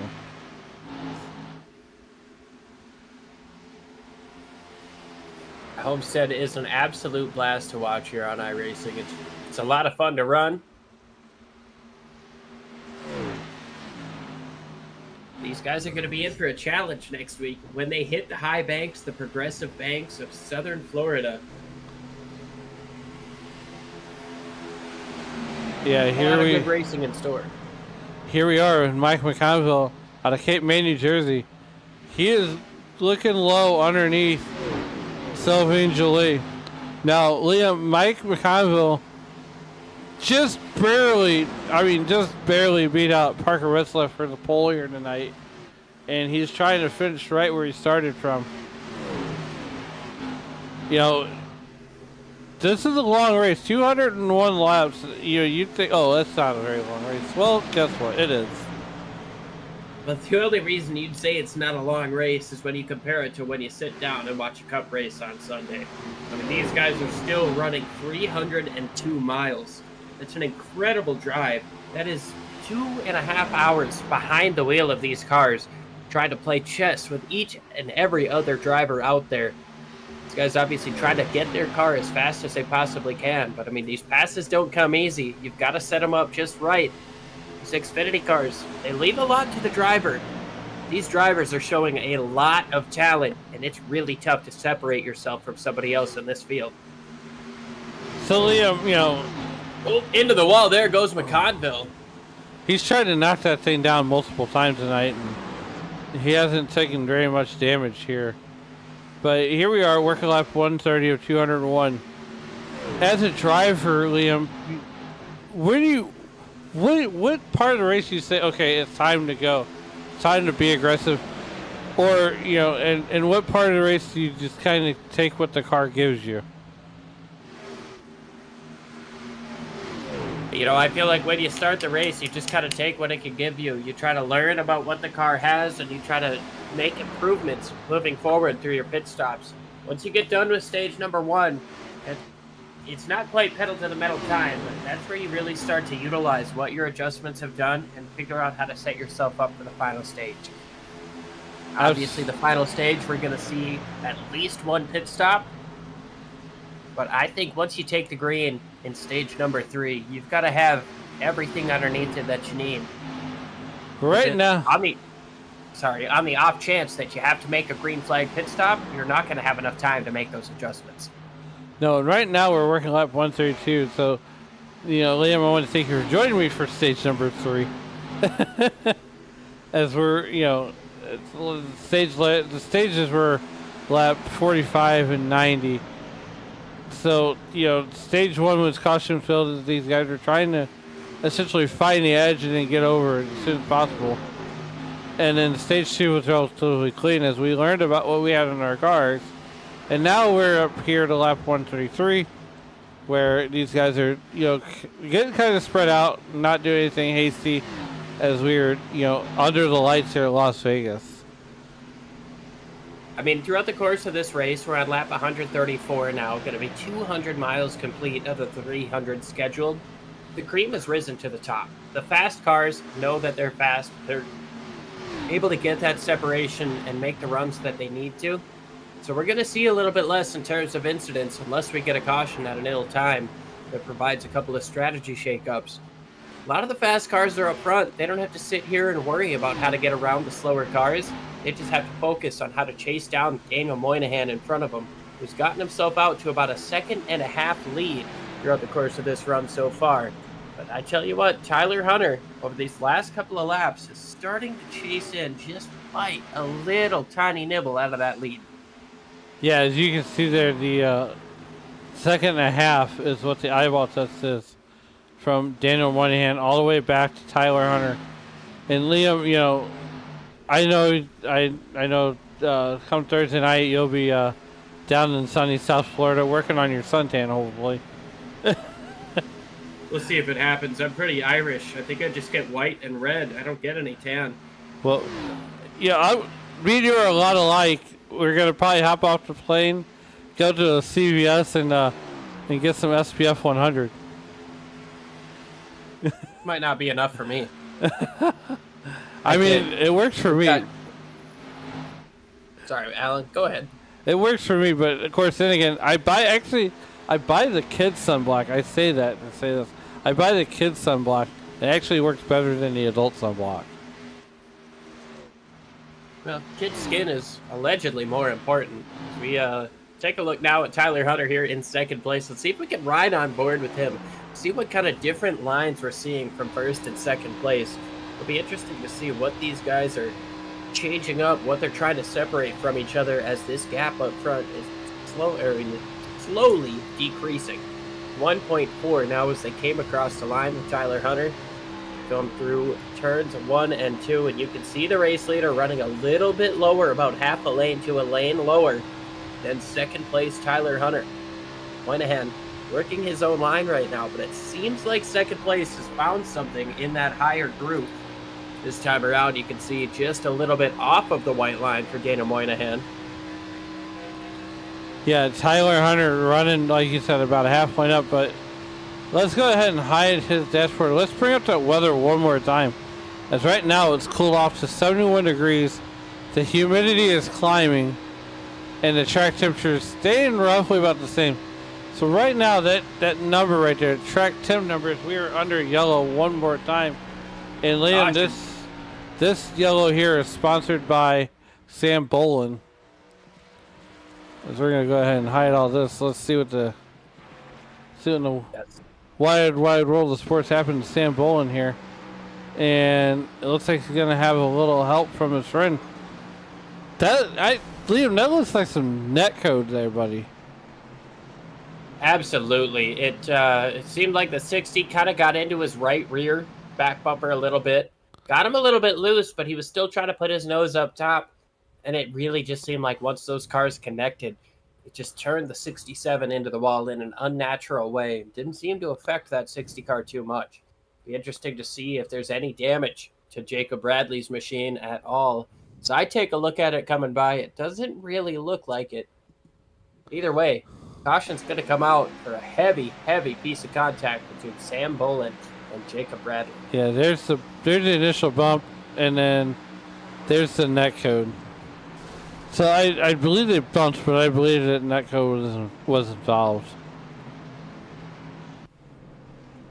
As right now, we're going to see wholesale pit stops here on lap number 140, as we are just rocking and rolling like a freight train to lap 201. So I believe this is going to take us to right around 60 to go.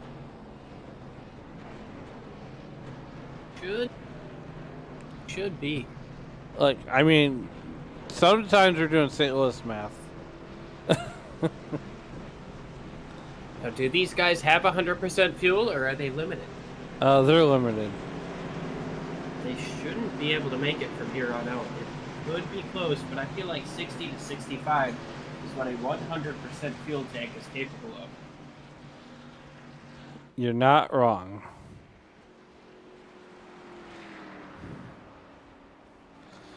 As we are rocking and rolling here, the next stop on the schedule is indeed Homestead next Monday night. Dave Regal will essentially hop off the plane and into the booth. And he'll be back next Monday night with you here on Monday Night NASCAR. You know, Liam, tomorrow night you can catch myself and Colin McDonough on the Racers Elite Truck Series as they go to Pocono, Long Pond, Pennsylvania for 80 laps of heart-pounding action. And then I get to make a cameo appearance into your booth for Western States Racing League as they are coming off of an off week, Liam. And that one's going to be fun because we're going to be at Indianapolis for that one. Man, you of all people know how much I love the Indianapolis Motor Speedway. Just being in the vicinity of that gives you a special feeling. This truck race tomorrow night, Alan, is going to be a phenomenal show. Yeah, and then Wednesday night, if I'm not mistaken, you got one more night of I think you're off on Wednesday, right? Are you off on Wednesday night? I don't usually work Wednesdays. Yeah, you're off on Wednesday night, but you'll be getting ready to get wheels up on Thursday morning. Well, and if you want a hand on Wednesday, I will let you know. Hey, look, all my broadcast booth has an open door policy, but nonetheless, that's going to be a double header on LCL. And then Thursday night, you can catch me and Mr. Rick Webb as we bring you the NASCAR Racers Elite NASCAR Cup Series from, the very place you're going to go, Homestead, Miami Speedway. And Liam, I hope that you can watch that one Thursday night because that's going to be an absolute barn burner. Oh, I plan to. I cannot wait for the racing slate that we have up here ready for Sim Racing Media. But speaking of Sim Racing Media, we've definitely put a lot of talk about how we are going to be in Miami for the race. We're going to try to get ourselves some content, and we are, truth be told, trying to break a little bit more into real racing coverage. So we will be there. On the off chance you guys will be there too, find us on Facebook, send us a message. We would love to meet up with you guys. Might be able to work it out with Jeff and Bob's tweet up. But by all means, find us on Facebook, hit us up. If you're going to be in Miami, we would love to see you. We would love to talk with you about what makes racing special to you. Or hey, we could just sit here and poop on some drivers we don't like. That's what we want to do. Yeah, and also check out the Sim Racing Media Facebook page. Liam, there's a lot of great photos. I got a chance to visit some pretty cool dirt tracks over the summer, and looking forward to hopefully visiting more. And I don't want to, get everybody's hopes up too high or say a little bit more than I'm allowed to say, but if you come hang out with Sim Racing Media on Saturday, the 27th, I believe, or 26th. Yeah, Saturday the 26th, you could meet a superhero. Oh. Get ready to rock and rumble here. Pace car makes that hard left turn. Daniel Moynihan leads over Tyler Hunter. Devin Jack and Brockton Packard in row number 2. Green flag is out and a strong start from Moynihan. Can I say my spidey senses are tingling on that green flag call as Liam did a great job bringing us back to green flag, but Brockton Packard doing an even better job bringing the field, on that inside line, trying to get around Daniel Moynihan. Daniel Moynihan doing everything he can. He works the middle lane. He's going to come up a little bit wide, coming up off of turn number 4. Gets right close to that turn 4 wall like he's trying to break the 4th wall like Deadpool as the caution is out once again. And Diego Rodriguez, Noah Hamilton. Noah Hamilton stopped on the front straightaway here. The 13 car just behind him. Yeah, Trent Curtis got a piece of it as well. Diego looked like it was loose as a goose. Let's back this up. And Liam, I'd use this reverse button a whole lot, buddy. But technically, I think we're not supposed to. But you know what? It's your show, and I like to make fun of you. We're gonna take a look to see what happened here. It looks like the 45, 34 make the initial contact, but that 34 car gets sideways, running in the middle. You see the one up top. McConville gets him a little bit loose, and nowhere for that 45 machine to go. They come back up the racetrack in front of traffic, collecting numerous cars. Tough break. That is a very tough break for Diego Rodriguez, my teammate on Thursday nights, Liam.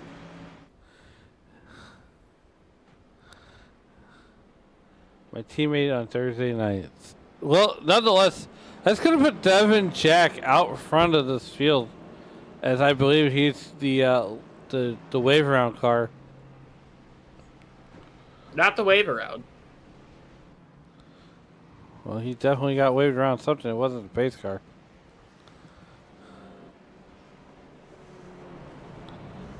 I believe it's a little bit of a scoring issue as Daniel Moynihan is still currently in the race lead over Brockton Packard, Tyler Hunter, Ethan Ball.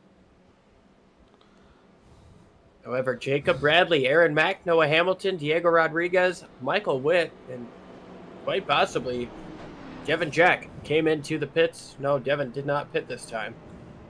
Yikes. Pitted last. Okay, we'll let that one slide. Devin Jack has had a connection issue. He's lost connection to the race. Oh, no. Liam, that's so heartbreaking when you see that. And He's reconnected.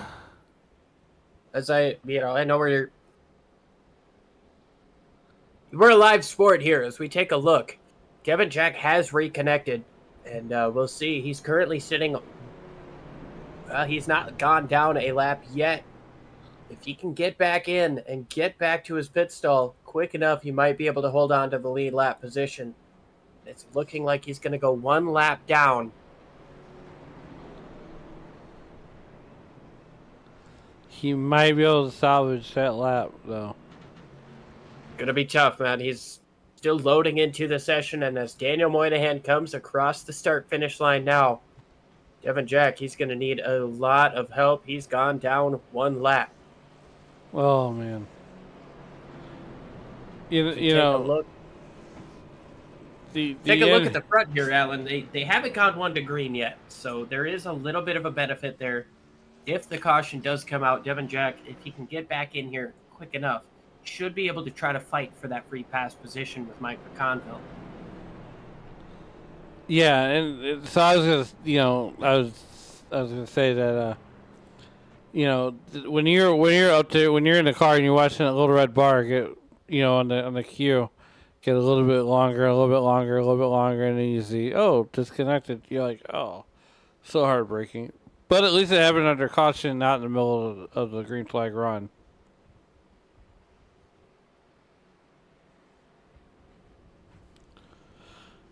Meanwhile, back at the ranch, Daniel Moynihan continues to lead this piece here under caution for the 9th time here tonight, and on lap number 148 out of 201 that are scheduled to be run here. And Liam, breaking news in the dirt late model world is Jonathan Davenport's going to team up with Kevin Rumley for 2 events. JD's Superman. Yeah. East Alabama, and then the World Finals at the dirt track of Charlotte. We'll see what comes out of that as these guys take one lap to green. Daniel Moynihan controls the race right now in the lead, but Brockton Packard gets himself up into second place. One of our playoff drivers hoping to advance into the next round. See if he's going to be able to get things completed.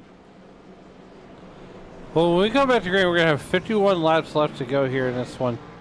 Daniel Moynihan going to be doing Daniel Moynihan things, but I think Brockton Packard could get the whole shot there on the outside, because right now, I think that outside is going to start firing off. That Niner Esports Chevy Camaro looks strong on the outside, but I tell you what, it is tough to bet against that number 53 Dunkin' Donuts Ford Mustang Dark Horse. He has been so strong, at least since I've showed up here in stage number 3. Going to be tough to get around him. He's going to be trying to dunk on this field as Tyler Hunter just behind him in the 48. That Race EPI, the Elite Performance Industries Chevy Camaro in third place, going to be trying to make things happen. A lot of Chevys up front. Ford going to start on the front row. Next, Ford back in 5th place, and then 2 more Chevys behind him. Pace car makes the hard left turn. Daniel Moynihan has the field in his hands. Brockton Packard to his outside, waiting for the zone. Into the zone. Green flag is out.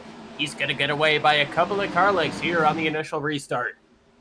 Yeah, here we go. Working lap number 150. 51 laps left to go here in this one from Las Vegas. And it comes thundering down the back straightaway. Liam, this is my favorite set of cameras right here. I was about to say, excellent camera work out of Alan here. He's doing a phenomenal job showing you just how fast these cars are going on this first lap of the restart, but also what different lines they're running. And these guys are amazing, trying to take away the different advantageous lines from each other as they get down into turn number 1. Battle for P3. Now falling back to P5 as the 96 of Ethan Ball has the 74 all over his back end. Now here comes Ball to the inside of the 12. There's battles all over this racetrack. Yeah, there's the number 12 of Brandon Minto. He is up to 4th right now. Haven't talked about him a whole lot. Kind of scared to because, you know, typically that usually signifies the curse of the broadcaster when we start talking about a driver. But, you know, right there, up 17 spots, Mbop and Nick Hansen up there in 7th, you know, just right ahead of Sylvain Jolie there in that 0-8 car. Now 50 laps ago, the last time they came around, we're looking at Brockton Packard, who started on the outside of row number 1, that free start there. He's fallen back all the way to 6th place, and it doesn't seem like that car is doing what he wants it to do right now, Alan. No, it looks like he made a bad adjustment on a pit stop, but maybe the car is set up for a long run, and maybe if he gets that long run, that car will fire off a lot better than it has on the short run. You know, and here we are as Daniel Moynihan is up there in the front, sitting high, wide, and handsome. And big battle here. Ethan Ball moves down to the inside for 3rd place. 12 of Brandon Minto. He's able to hold on, but now here comes the 74 of Noah Rainwater. Trying to make a move to the outside, Alan. Yeah, here comes the 74. He's looking to the outside of Brandon Minto. Can he complete the pass? And he's going to fall right back in line. You know, with, you know, under 50 laps to go, now would have to be the time where it's time to be even more aggressive, as these guys are slowly catching in on Tyler Hunter and Daniel Moynihan. Now, the only 2 drivers that want to see these guys side by side is, well, Daniel Moynihan and Tyler Hunter. And I think you're absolutely right. This is where you want to push. You probably can't make it to the end on fuel here, but you're given 2 short runs to really abuse those tires and push your car to its limits. You come in and hit halfway, get 2 30-lap runs on your tires. That might be the best case scenario, and that might be why we're seeing guys push so hard, like you mentioned. Yeah, I mean, these guys are driving like they just robbed a bank somewhere. But right now, you're looking at Noah Rainwater in that 74 car. He's got Brandon Minto right behind him. Now, Ethan Ball there in that 96 is essentially just strapped on the hairnet and getting ready to serve Brandon Minto lunch. Geez, I hope it's not Sloppy Joe Day. It might be a little messy. It could be messy, but, well, Alan, I've never complained about Sloppy Joe Day, even with the mess. Oh, I bet you're a manwich kind of guy. Oh, you know it, man. Get some brown sugar up in there, ground beef, 93.7, golden. Like to splurge a little bit. I know you can make it good on 80-20 or even less, but Well, right now, Brandon Minto is trying to make it good here in that 12 car, as he's going to go look at the inside of Ethan Ball. And He's doing a nothing pretty doing good job. there. He's doing a pretty good job where he's at. We've seen the 99 get a couple of good runs on him. Nick Hansen moves down to the inside, but Minto is able to defend every single time somebody makes that move. He's going to run that middle to outside lane, get that run coming up off of the corner, and be able to clear that 99, gap him just a little bit down the front straightaway. And now Nick Hansen has a mirror full of the 1 machine. Yeah, Mike McConville driving the wheels off that thing, trying to, 1, get back on the lead lap, and 2, put himself back into contention for this race here, as he is now 1 lap down. He's trying to get his lap back the hard way. Yeah, Mike McConville, he's racing with that car, just 2 cars back on the inside. Devin Jack in the 59. That's the battle for the free pass. These guys both 1 lap down. They both showed tremendous speed throughout the course of this race, and obviously both down laps for different reasons. I believe, actually, no, they're both down for the same reason. Both of them had an unfortunate packet loss. We hate iRacing for that, but we can at least blame them. We know that neither one of these drivers did nothing wrong. They've done everything they can to get back here, and now they're racing each other for this free pass position. The only problem with that, Alan, they have to have a caution for that free pass to matter. Yeah, and, as far as that goes, I'd be remiss if I said the sands of the hourglass are going to run out before that might happen. It looks like these guys are getting to figure it out here. But, back at the ranch, you got Daniel Moynihan, who's out to a 2.5 lead. He's sitting high, wide, and handsome there, and just doing Daniel Moynihan type things, a little bit deeper in the field.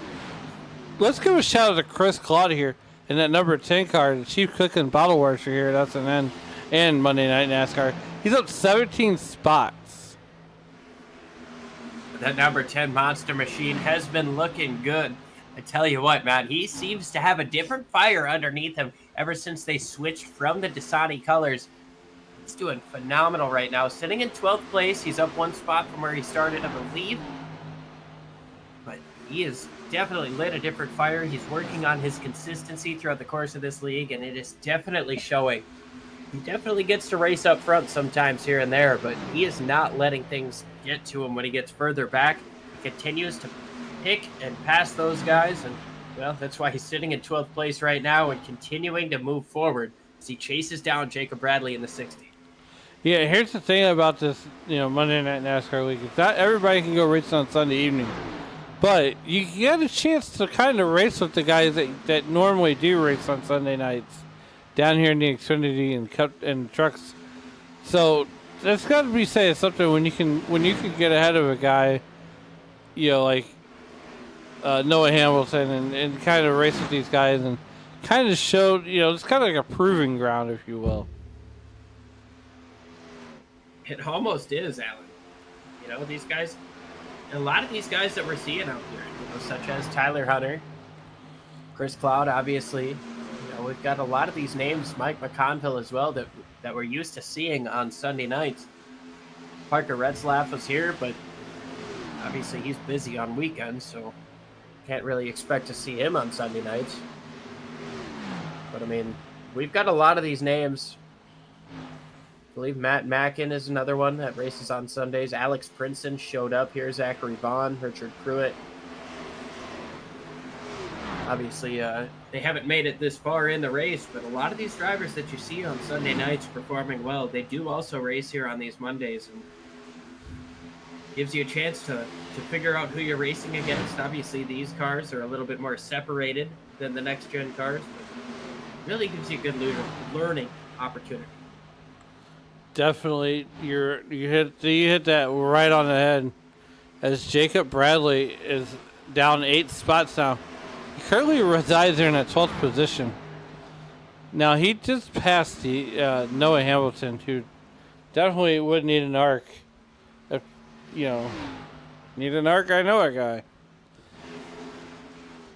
Chris Cloud was also just able to get around Jacob Bradley there, who puts him into 11th place as now he tries to chase down a top 10 spot. They're side by side in front of him. Talk about your leader for a moment. Daniel Moynihan is able to get up to 3 seconds of a lead over Tyler Hunter. Doing a pretty good job of just holding that car stable before this pit stop comes up. These guys work lap number 167. You gotta believe within 5 laps, the drivers who want to split it in half will probably venture into pit lane. The question is, with how many cautions we've seen tonight, how sure are we that this is going to go green? Yeah, and you bring up a great point here too. Is these guys are gonna have to come down, get one more set of tires, get one more set, take a go fast before we start working our way towards the end here. As we are on the home stretch, want to thank everybody for joining Sim Racing Media and the Monday Night NASCAR Racing League here. Is, definitely had some action here in the YouTube.com live chat with Young Camel saying read the updated power rankings. He took it upon himself to power rankings. Yeah, okay, buddy. Okay, Camel. Skinny note saying Camel. Gotcha. Working lap 170 of 200. I'm Alan Bergen. That's Liam Murphy. And you're watching Monday Night NASCAR. Here is, Daniel Moynihan continues to lead this thing.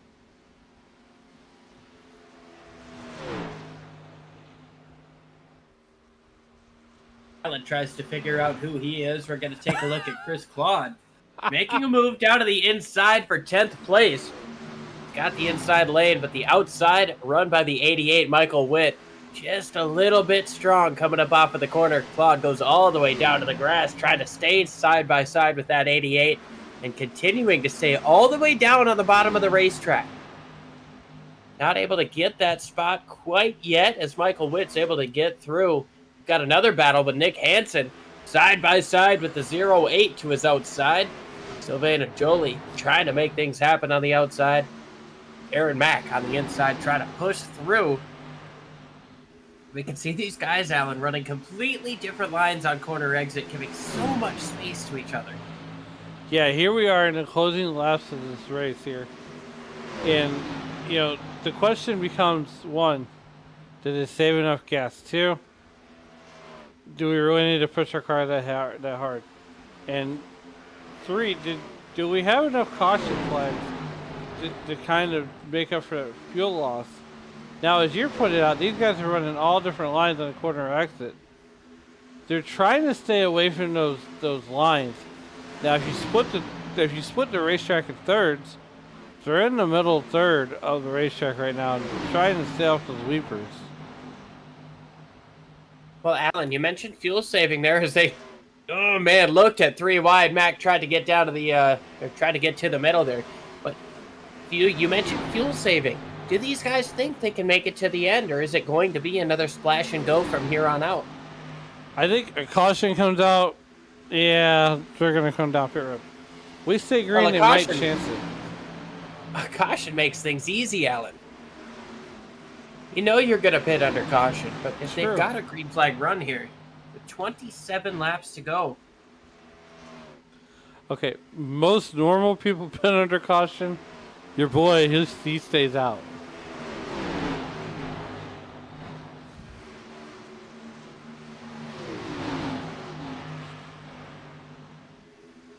Find out what these drivers are capable of saving here in the late stages of this race. Daniel Moynihan continues to lead. He's got almost a 4-second gap over second place Tyler Hunter. Noah Rainwater sits in third place, trying to close in. He's got himself a little bit of a battle with Ethan Ball, and I believe Brandon Minto not too far back from there as well. Aaron Mack, Sylvain Jolie, Nick Hansen continue their battle that they've been going on. Brockton Pollard just behind them, and then Michael Witt round out your top 10.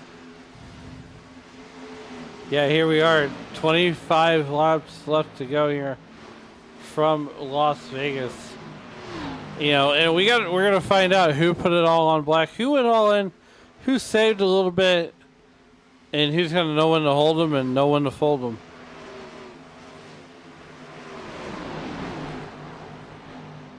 Precisely. They are side by side here, just inside the top 10. The 0-8 on the outside. Sylvain Joly finally making moves happen. Looks to be clear for that pass.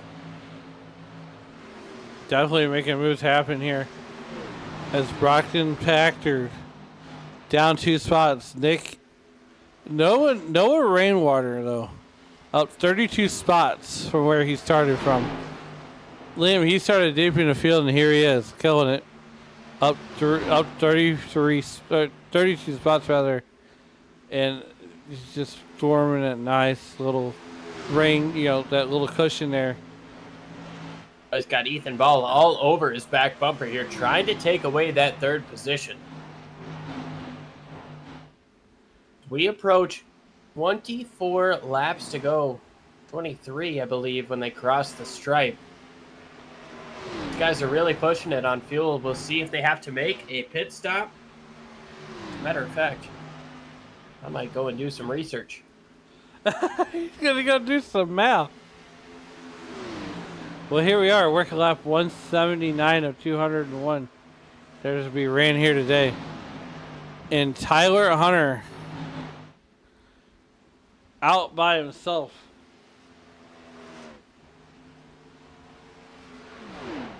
Here comes Noah Rainwater. He's about 3 seconds back, 2 seconds back. There's the eyeball test, and the sands of the hourglass are going to start running out for these drivers.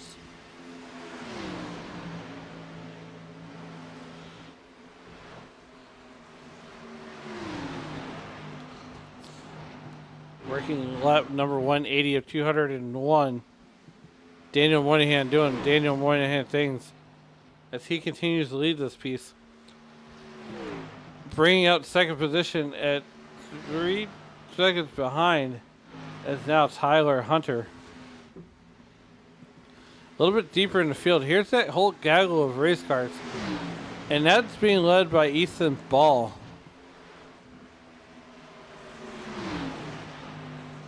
As I tried to do a little bit of some math, some research, whatever you want to call it. These guys are really pushing it. They might be able to make it to the end. I'm hearing reports that maybe the 74 pushing about 1 lap short, along with some other drivers here that are really pushing the limit here. Well, here we go. We got 20 laps to go. Wow. Hell, I'm about 19 laps ahead of myself. Here we are, 20 laps to go. And right now, we're looking at Ethan Ball and Noah Rainwater. This is the most exciting battle on the racetrack so far. As you can see, Noah Rainwater getting all the way up, almost to that Daniel wall. Moynihan, he's pitting from the race lead. And you called it. So we talked with some of these drivers. They said they're going to be short. Daniel Moynihan forces the hand from the race lead. He's going to be the first to come in. Does he take tires is the question. I'll keep an eye on that, Alan, as you watch the rest of the racing here. Yeah. Daniel Moynihan making that pit stop. We'll see if everybody else does. Tyler Hunter slowing down. Oh, no, he's not slowing down. Good God. Just when I think I got these pit strategies figured out, they zig and I zag. Moynihan takes 4 tires. He's getting off of the pit lane just now. And like you mentioned, Alan, Tyler Hunter might have looked like he was coming into pit, but he didn't, along with the rest of the field staying out on the racetrack. So if you're Tyler Hunter, what lap do you feel like you can have the best chance? What's that fuel strategy look like if you're Tyler Hunter? Well, I feel like if you've got a pit at this point, you've seen a driver come in and make a pit stop early. At this point, if you're going to pit, you want to just get enough fuel to make it to the end, spend as few seconds on pit lane as you possibly can, and try to get out there, maximize the time on the track, minimize the time on pit lane. Well, here we are, 17 laps to go. Tyler Hunter out to a 2.5 lead. Now, don't want to take away anything from Ethan Ball, but it'd be I'd be hard pressed to see if Tyler Hunter's still up here at 16 laps to go. You know, I would love Tyler Hunter to go on right off to the sunset, but I just don't think it's in the cards for him. Definitely possible. He could definitely get this done, but going to be some saving involved. We'll see if it can happen. Absolutely. A little bit further in the field there, Jacob Bradley, who's down 6 spots right now. And he's battling Chris Claude here. This is a battle for the 9th position that's going on right now.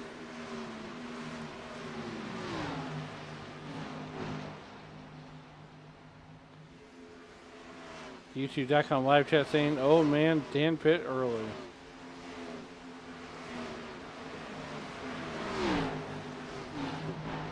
"15 laps to go." It's a 15-lap shootout to the end. From what I'm hearing from these guys, it's going to be close. We're hearing anywhere between a lap to potentially a little bit closer. Tyler Hunter, that last time around, was trying to listen to the engine. He's trying to save it. He's trying to save fuel. He's hitting the clutch, trying to get into these corners. Really doing what he can to save fuel here. And from the race lead, he's got a 2.5 seconds. Could he make it 12 more laps? This is really pushing the limits of what these cars are able to do. Obviously, the limited fuel cell, just about 60 laps from the end, or from their last pit stop. A lot of these drivers came in on lap 140. Aaron Mack came in on lap 147, I believe, in the 31. We'll see if he's going to be, or 147. We'll see if he's going to be good. A lot of these drivers really trying to push their fuel numbers. Yeah, you're not wrong there. So we're on board with Tyler Hunter. He's clutching that race car. He is. He has been for a couple of laps. He knows what he has to do. He knows he can't risk a pit stop here, as now here comes Daniel Moynihan to unlap himself. That is insane. Could we see Daniel Moynihan pull off the unthinkable?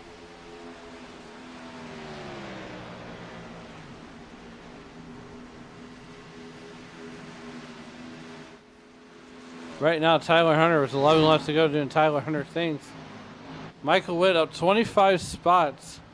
In that number 88, you know, Liam, that's, watch this car go around the racetrack makes me want a tall glass of milk to go with the Oreo.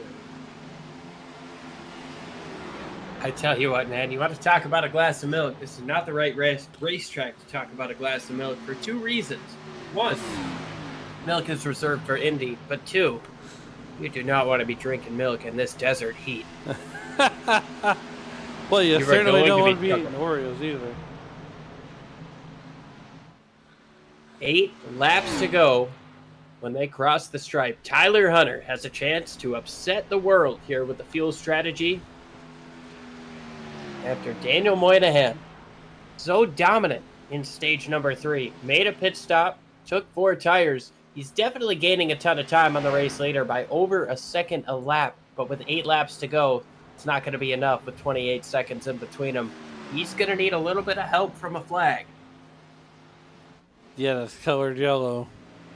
I didn't want to say that part, but I'll say it. Man. I'm not afraid. I mean, we done had 9 of them. What's you know, look. Tyler Hunter doing Tyler Hunter things. 8 laps left in the books here from Las Vegas. they're trying to get a hold of his team. I've been trying to get some insight from his team, but they are just not letting me in there at all. We've heard from Ethan Ball and Noah Rainwater talking about they're close. Their crew chief said that they might be within a lap here. Tyler Hunter up in front. He's clutching a ton. We know he's going to be close. He's starting to lose a little bit more of that lead, as it's now less than a second between him and Ethan Ball. Top 2 closing in here with closing in on 5 laps to go. The next time the leader crosses the stripe, just a handful. Yeah, definitely working down that back straightaway, the Nellis back straightaway. As I believe that is where the Air Force Base is out there. Yes, just behind the back straightaway, the Nellis Air Force Base. Thus, the name of the Nellis straightaway. Tyler Hunter has 5 laps to go, just a handful to go.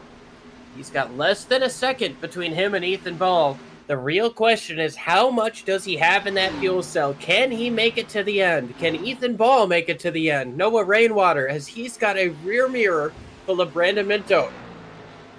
I think we're going to have an upset here, Liam. I really do. I feel it.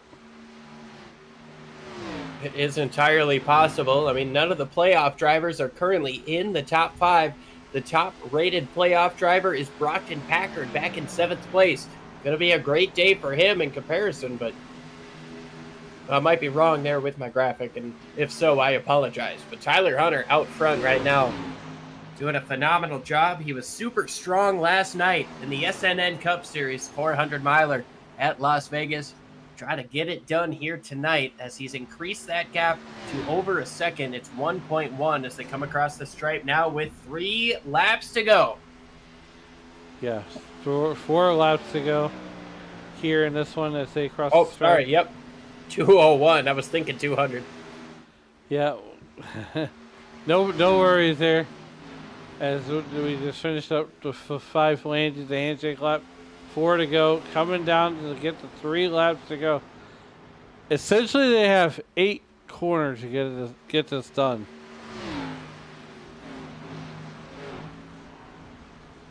Ethan Ball continuing to close in just a little bit. Actually, last time around, they were equal in terms of lap times. Both of them ran a 31.95. However, Noah Rainwater has been given a tough task of keeping Brandon Minto behind him. Yeah, absolutely. 3 laps to go. Here comes Noah Rainwater, Brandon Minto, and Aaron Mack in that 31 car. But there's Mike McConville trying to be the show here. 2 laps to go. Popsicle sticks are in the air. I tell you what, man, if Mike McConville can get, well, not Mike McConville, the 08 of Sylvain Joly, if he can get to the outside, it might be something that slows down the 48. But as we approach 1 lap to go, I don't know. It doesn't look like that pass is really going to hurt the 48. However, it's 6/10 as they come across the start-finish line. 1 lap to go to decide it all here in Las Vegas. Yeah, Popsicle sticks go down. The white flag comes up, and we're racing back to checkers. Tyler Hunter doing Tyler Hunter things. Ethan Ball. The sands of the hourglass are running out and fast for Ethan Ball. Tyler Hunter, did he save enough fuel? Does he run out? Well, we're going to find out right now as he comes off of turn number 4. And Tyler Hunter will win here at Las Vegas. Tyler played the fuel strategy well. Ethan Ball knew he was going to be close, and I tell you what, man, it looks like Noah Rainwater has run out across the front straightaway, takes that 3rd place. He finally crosses the line just inside the top 10, but Tyler Hunter able to stretch that fuel mileage as long as he possibly could, crossed the line under power. Ethan Ball got as close as he could, almost within half a second there for a moment. He's going to wind up 2nd, and Brandon Minto put enough pressure on that number 74 machine, chase him into using up enough fuel as to where he can get around him. That's our podium for the day, followed by Nick Hansen and Aaron Mack. Meanwhile, let's watch Tyler burn it down. Yeah, it's a lot of. This is my favorite part of watching these things. It's watching these drivers celebrate a hard-earned victory here tonight. But while we're watching Tyler Hunter burn it down, we are going to bring these guys up to the booth here. As I see if we can find Brandon here in 3rd place. No, we got 2 of the 3. Let's We'll go see 3, here. 2, 1. Brandon, for is me. Liam and Alan up in the booth? You got a copy? I gotcha. Well, I tell you what, man, that came down to fuel strategy at the end, and it seemed like you put just enough pressure on that 74 to make him run out of gas. Phenomenal job getting up to P3. What went into that? A lot of fuel savings. I realized it was probably around lap like 180 or so. I was about a lap short, so there was nobody within like a second behind me. So I just started clutching. I started like thinking maybe start turning the engine off, but yeah, I was just clutching. And then the two in front of me, what was it? Noah Rainwater and Ethan Ball. They weren't gaining on me while I was clutching, so I'm just like, hey, I'm just saving as much fuel. And then, yeah. And then finally, whenever I realized I was good to go on fuel wise, I just started sending it. And then that's what made Noah start trying to send it. But he ended up running out of fuel. I kind of wish I could have got past him a little earlier. And then, because I think I saved tires the best. I saved a lot of tires early on in the race. Showed I had a lot of long run speed, but I just don't know. I don't know how to win one of these races. I'm trying everything I can. Well, when you run that last stage caution free like you guys did, or not the last stage entirely, but you set yourself up with a 70 lap green flag run to the end. Sorry, it was 61. I'm doing bad with math tonight. Forgive me, but Hey, I'm awful at public math. It's all good. was your strategy to split it through the end from there on out? Seemed like a lot of guys were really willing to push it a little bit further. Yeah, talking with Mike McConville, like we're talking some strategy on like if a caution comes out on which lap, like when are we going to pit and like what laps are we going to pit and actually take tires, and that the final caution that came out, it was, I think there was like you were saying, like 61 to go. And the most my truck or my car was showing that I could go was like 59 on fuel.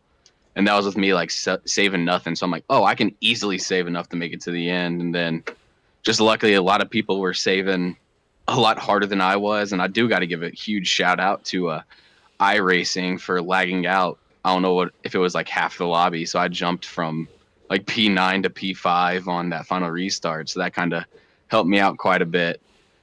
But no, like strategy wise, Mike McConville was like talking me through a lot of stuff, and unfortunately he was one of the people who ended up getting lagged out. So he was just there behind me, just pushing me, trying to keep me up with the pack and everything. It seemed like everything worked out for you. You had that number one behind you. You gave him a shout out, but is there anybody else you would like to shout out for such a strong run here tonight, finishing P3? Yeah, always. I'll give you all a shout out for putting on the broadcast. I love going back, showing all my friends and everything the broadcast, watching the race. A lot of people from work to give a shout out to. I got my buddy Rich tuning in, AJ, Scar, Gamble. I can't remember. I'm sure I'm missing somebody, so I apologize to everybody at work for who I'm missing out on. Got to give a shout out to my parents for tuning in every single week, and then my Uncle Scott for watching all these races, tuning in. Maybe eventually I'll get one of these wins here to solidify myself in the Final Four for the playoff race. But got to give all of them a shout out. Got to give my girlfriend a shout out for tuning in as long as she could. But she's out on the East Coast, and she likes to go to sleep a little early. So she missed the ending of the race. So I don't know how well or when she ended up backing out, missing, or what position I was in. So she probably has no clue I finished top 3, giving her a shout out here. But I'll definitely let her know. And then, Mike McConville for hooking me up with a good setup pre-race. And then just talking me through strategy and everything. I always got to give a shout out to the teammates for hanging in there throughout the race, trying to help a teammate out. Well, awesome stuff, Brandon. You threw together an incredible race, and that third place was well-deserved. I'm sure we'll be talking to you again in the next couple of weeks. Oh, I sure hope so. Y'all have a good one. That was our P3 finisher. We'll go ahead and bring in Ethan Ball from P2. Alan, I believe you've got us through to the end. Yeah, Ethan Ball. It's Alan and Liam up here in the SRM booth. Okay. Oh, wrong guy.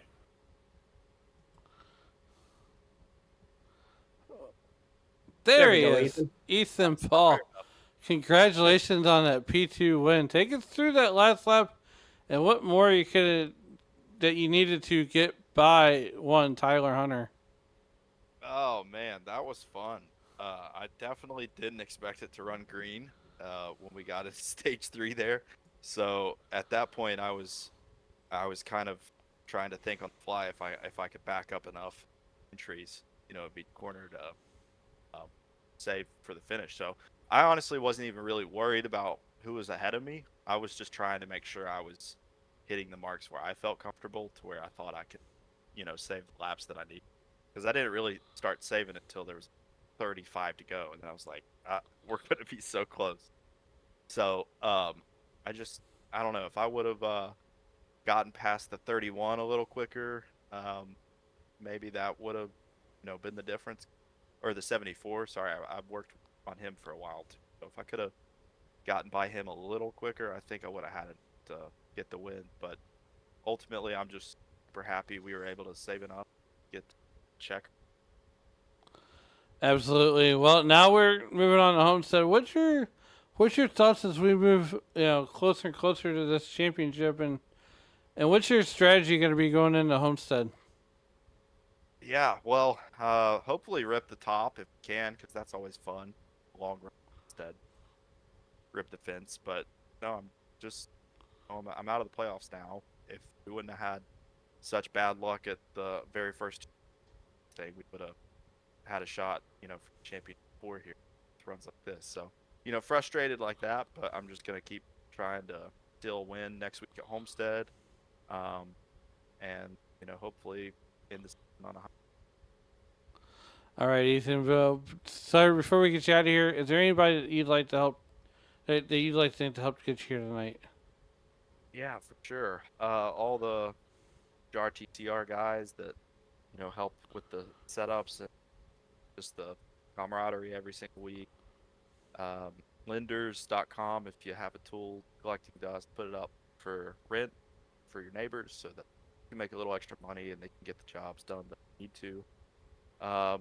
Yeah, and Parker Retzloff Austin coming in, letting us race against the real guys weekend. So appreciate all those guys. RTTR keeping me sane there. All right, well, we're going to let you go ahead and celebrate that podium finish with your two teammates, and we'll see you on the next one. All right. Well, still here. Sorry, Alan. No, you get to talk to the race winner. Yeah, we've got our race winner, Tyler Hunter, up in the booth. Tyler, how you doing? I feel like I just finally got what I was looking for. Well, I know last night didn't quite go the way that you wanted. You had a strong car, but you were able to get some retribution tonight, get the thing done here at Las Vegas. Talk us through that last run, man. I mean, I can't imagine you knew you had enough fuel at the end. How much did you have to save, and when did you start feeling confident that you had this thing? So, actually, right at that restart, my spotter and I kind of put a plan together and just save a little bit right there. But once I noticed the Daniel started pushing just really hard, I just kind of figured if I could save 4 laps of fuel, we can make this. And we would push, save for 4 laps, push, save for 4 laps. And once I noticed that Daniel was pitting, I'm like, okay, we got this. We're going to go for this. And I started noticing the guys behind us just kind of start pushing up. So I had saved enough tires and enough fuel to push when I needed to and save when I needed to. And it just felt very relieving once we got that finish line. I tell you, we were watching you when you started clutching this car, and you were one of the first drivers that we noticed pushing that clutch in. What kind of a difference do you think that made for you in terms of saving fuel? So, long story short, I started noticing we were getting really tight in 3 and 4.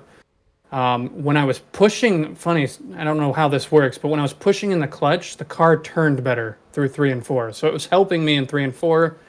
But 1 and 2, it was saving us probably about half a lap doing it each time. Well, that fuel saving did you a great service here, and well, you were able to get home with the race win. Is there anybody you want to thank for getting the job done here today, crossing the line at first?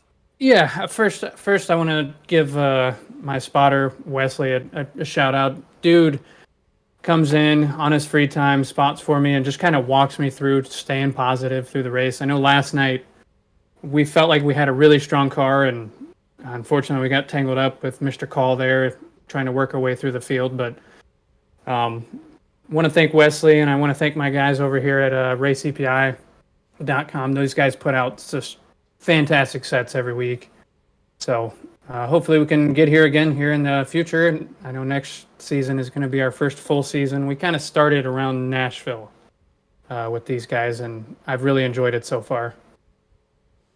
Well, you've definitely been somebody to contend with. We saw it last night, and we see you get the job done here tonight. Congratulations on the race win. We'll, I'm sure, be talking to you again soon.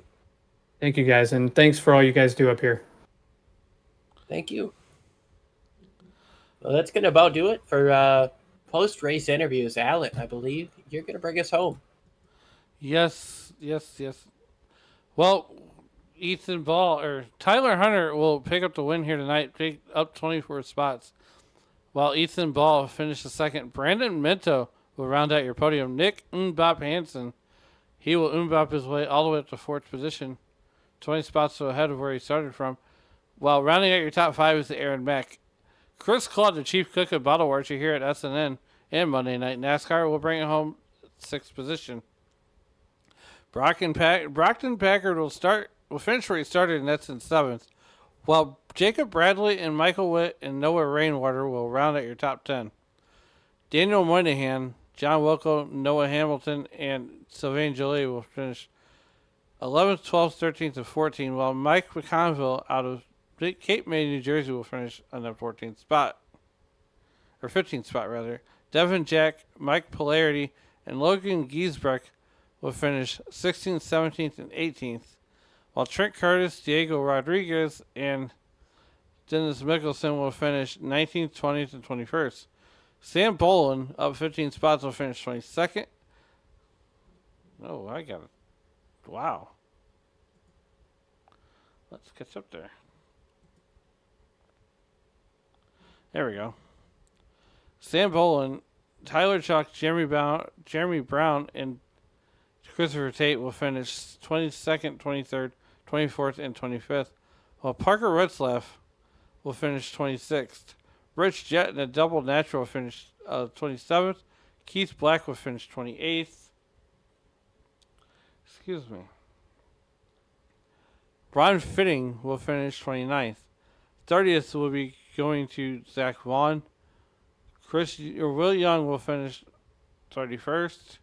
32nd will go to Claude Furland. 33rd will go to Austin Green. Matt Mackin will finish in 34th. 35th will go to Richard Pruitt, while Randall Watkins will finish 36th. 37th will go to Alex Princeton. Sam King will win the race to the beer stand here tonight. And I want to thank everybody here at Sim Racing Media for a great show here tonight. I want to thank Liam for joining us here in the booth. But as you walk through the streets of life, please don't play in traffic. Good night, everybody.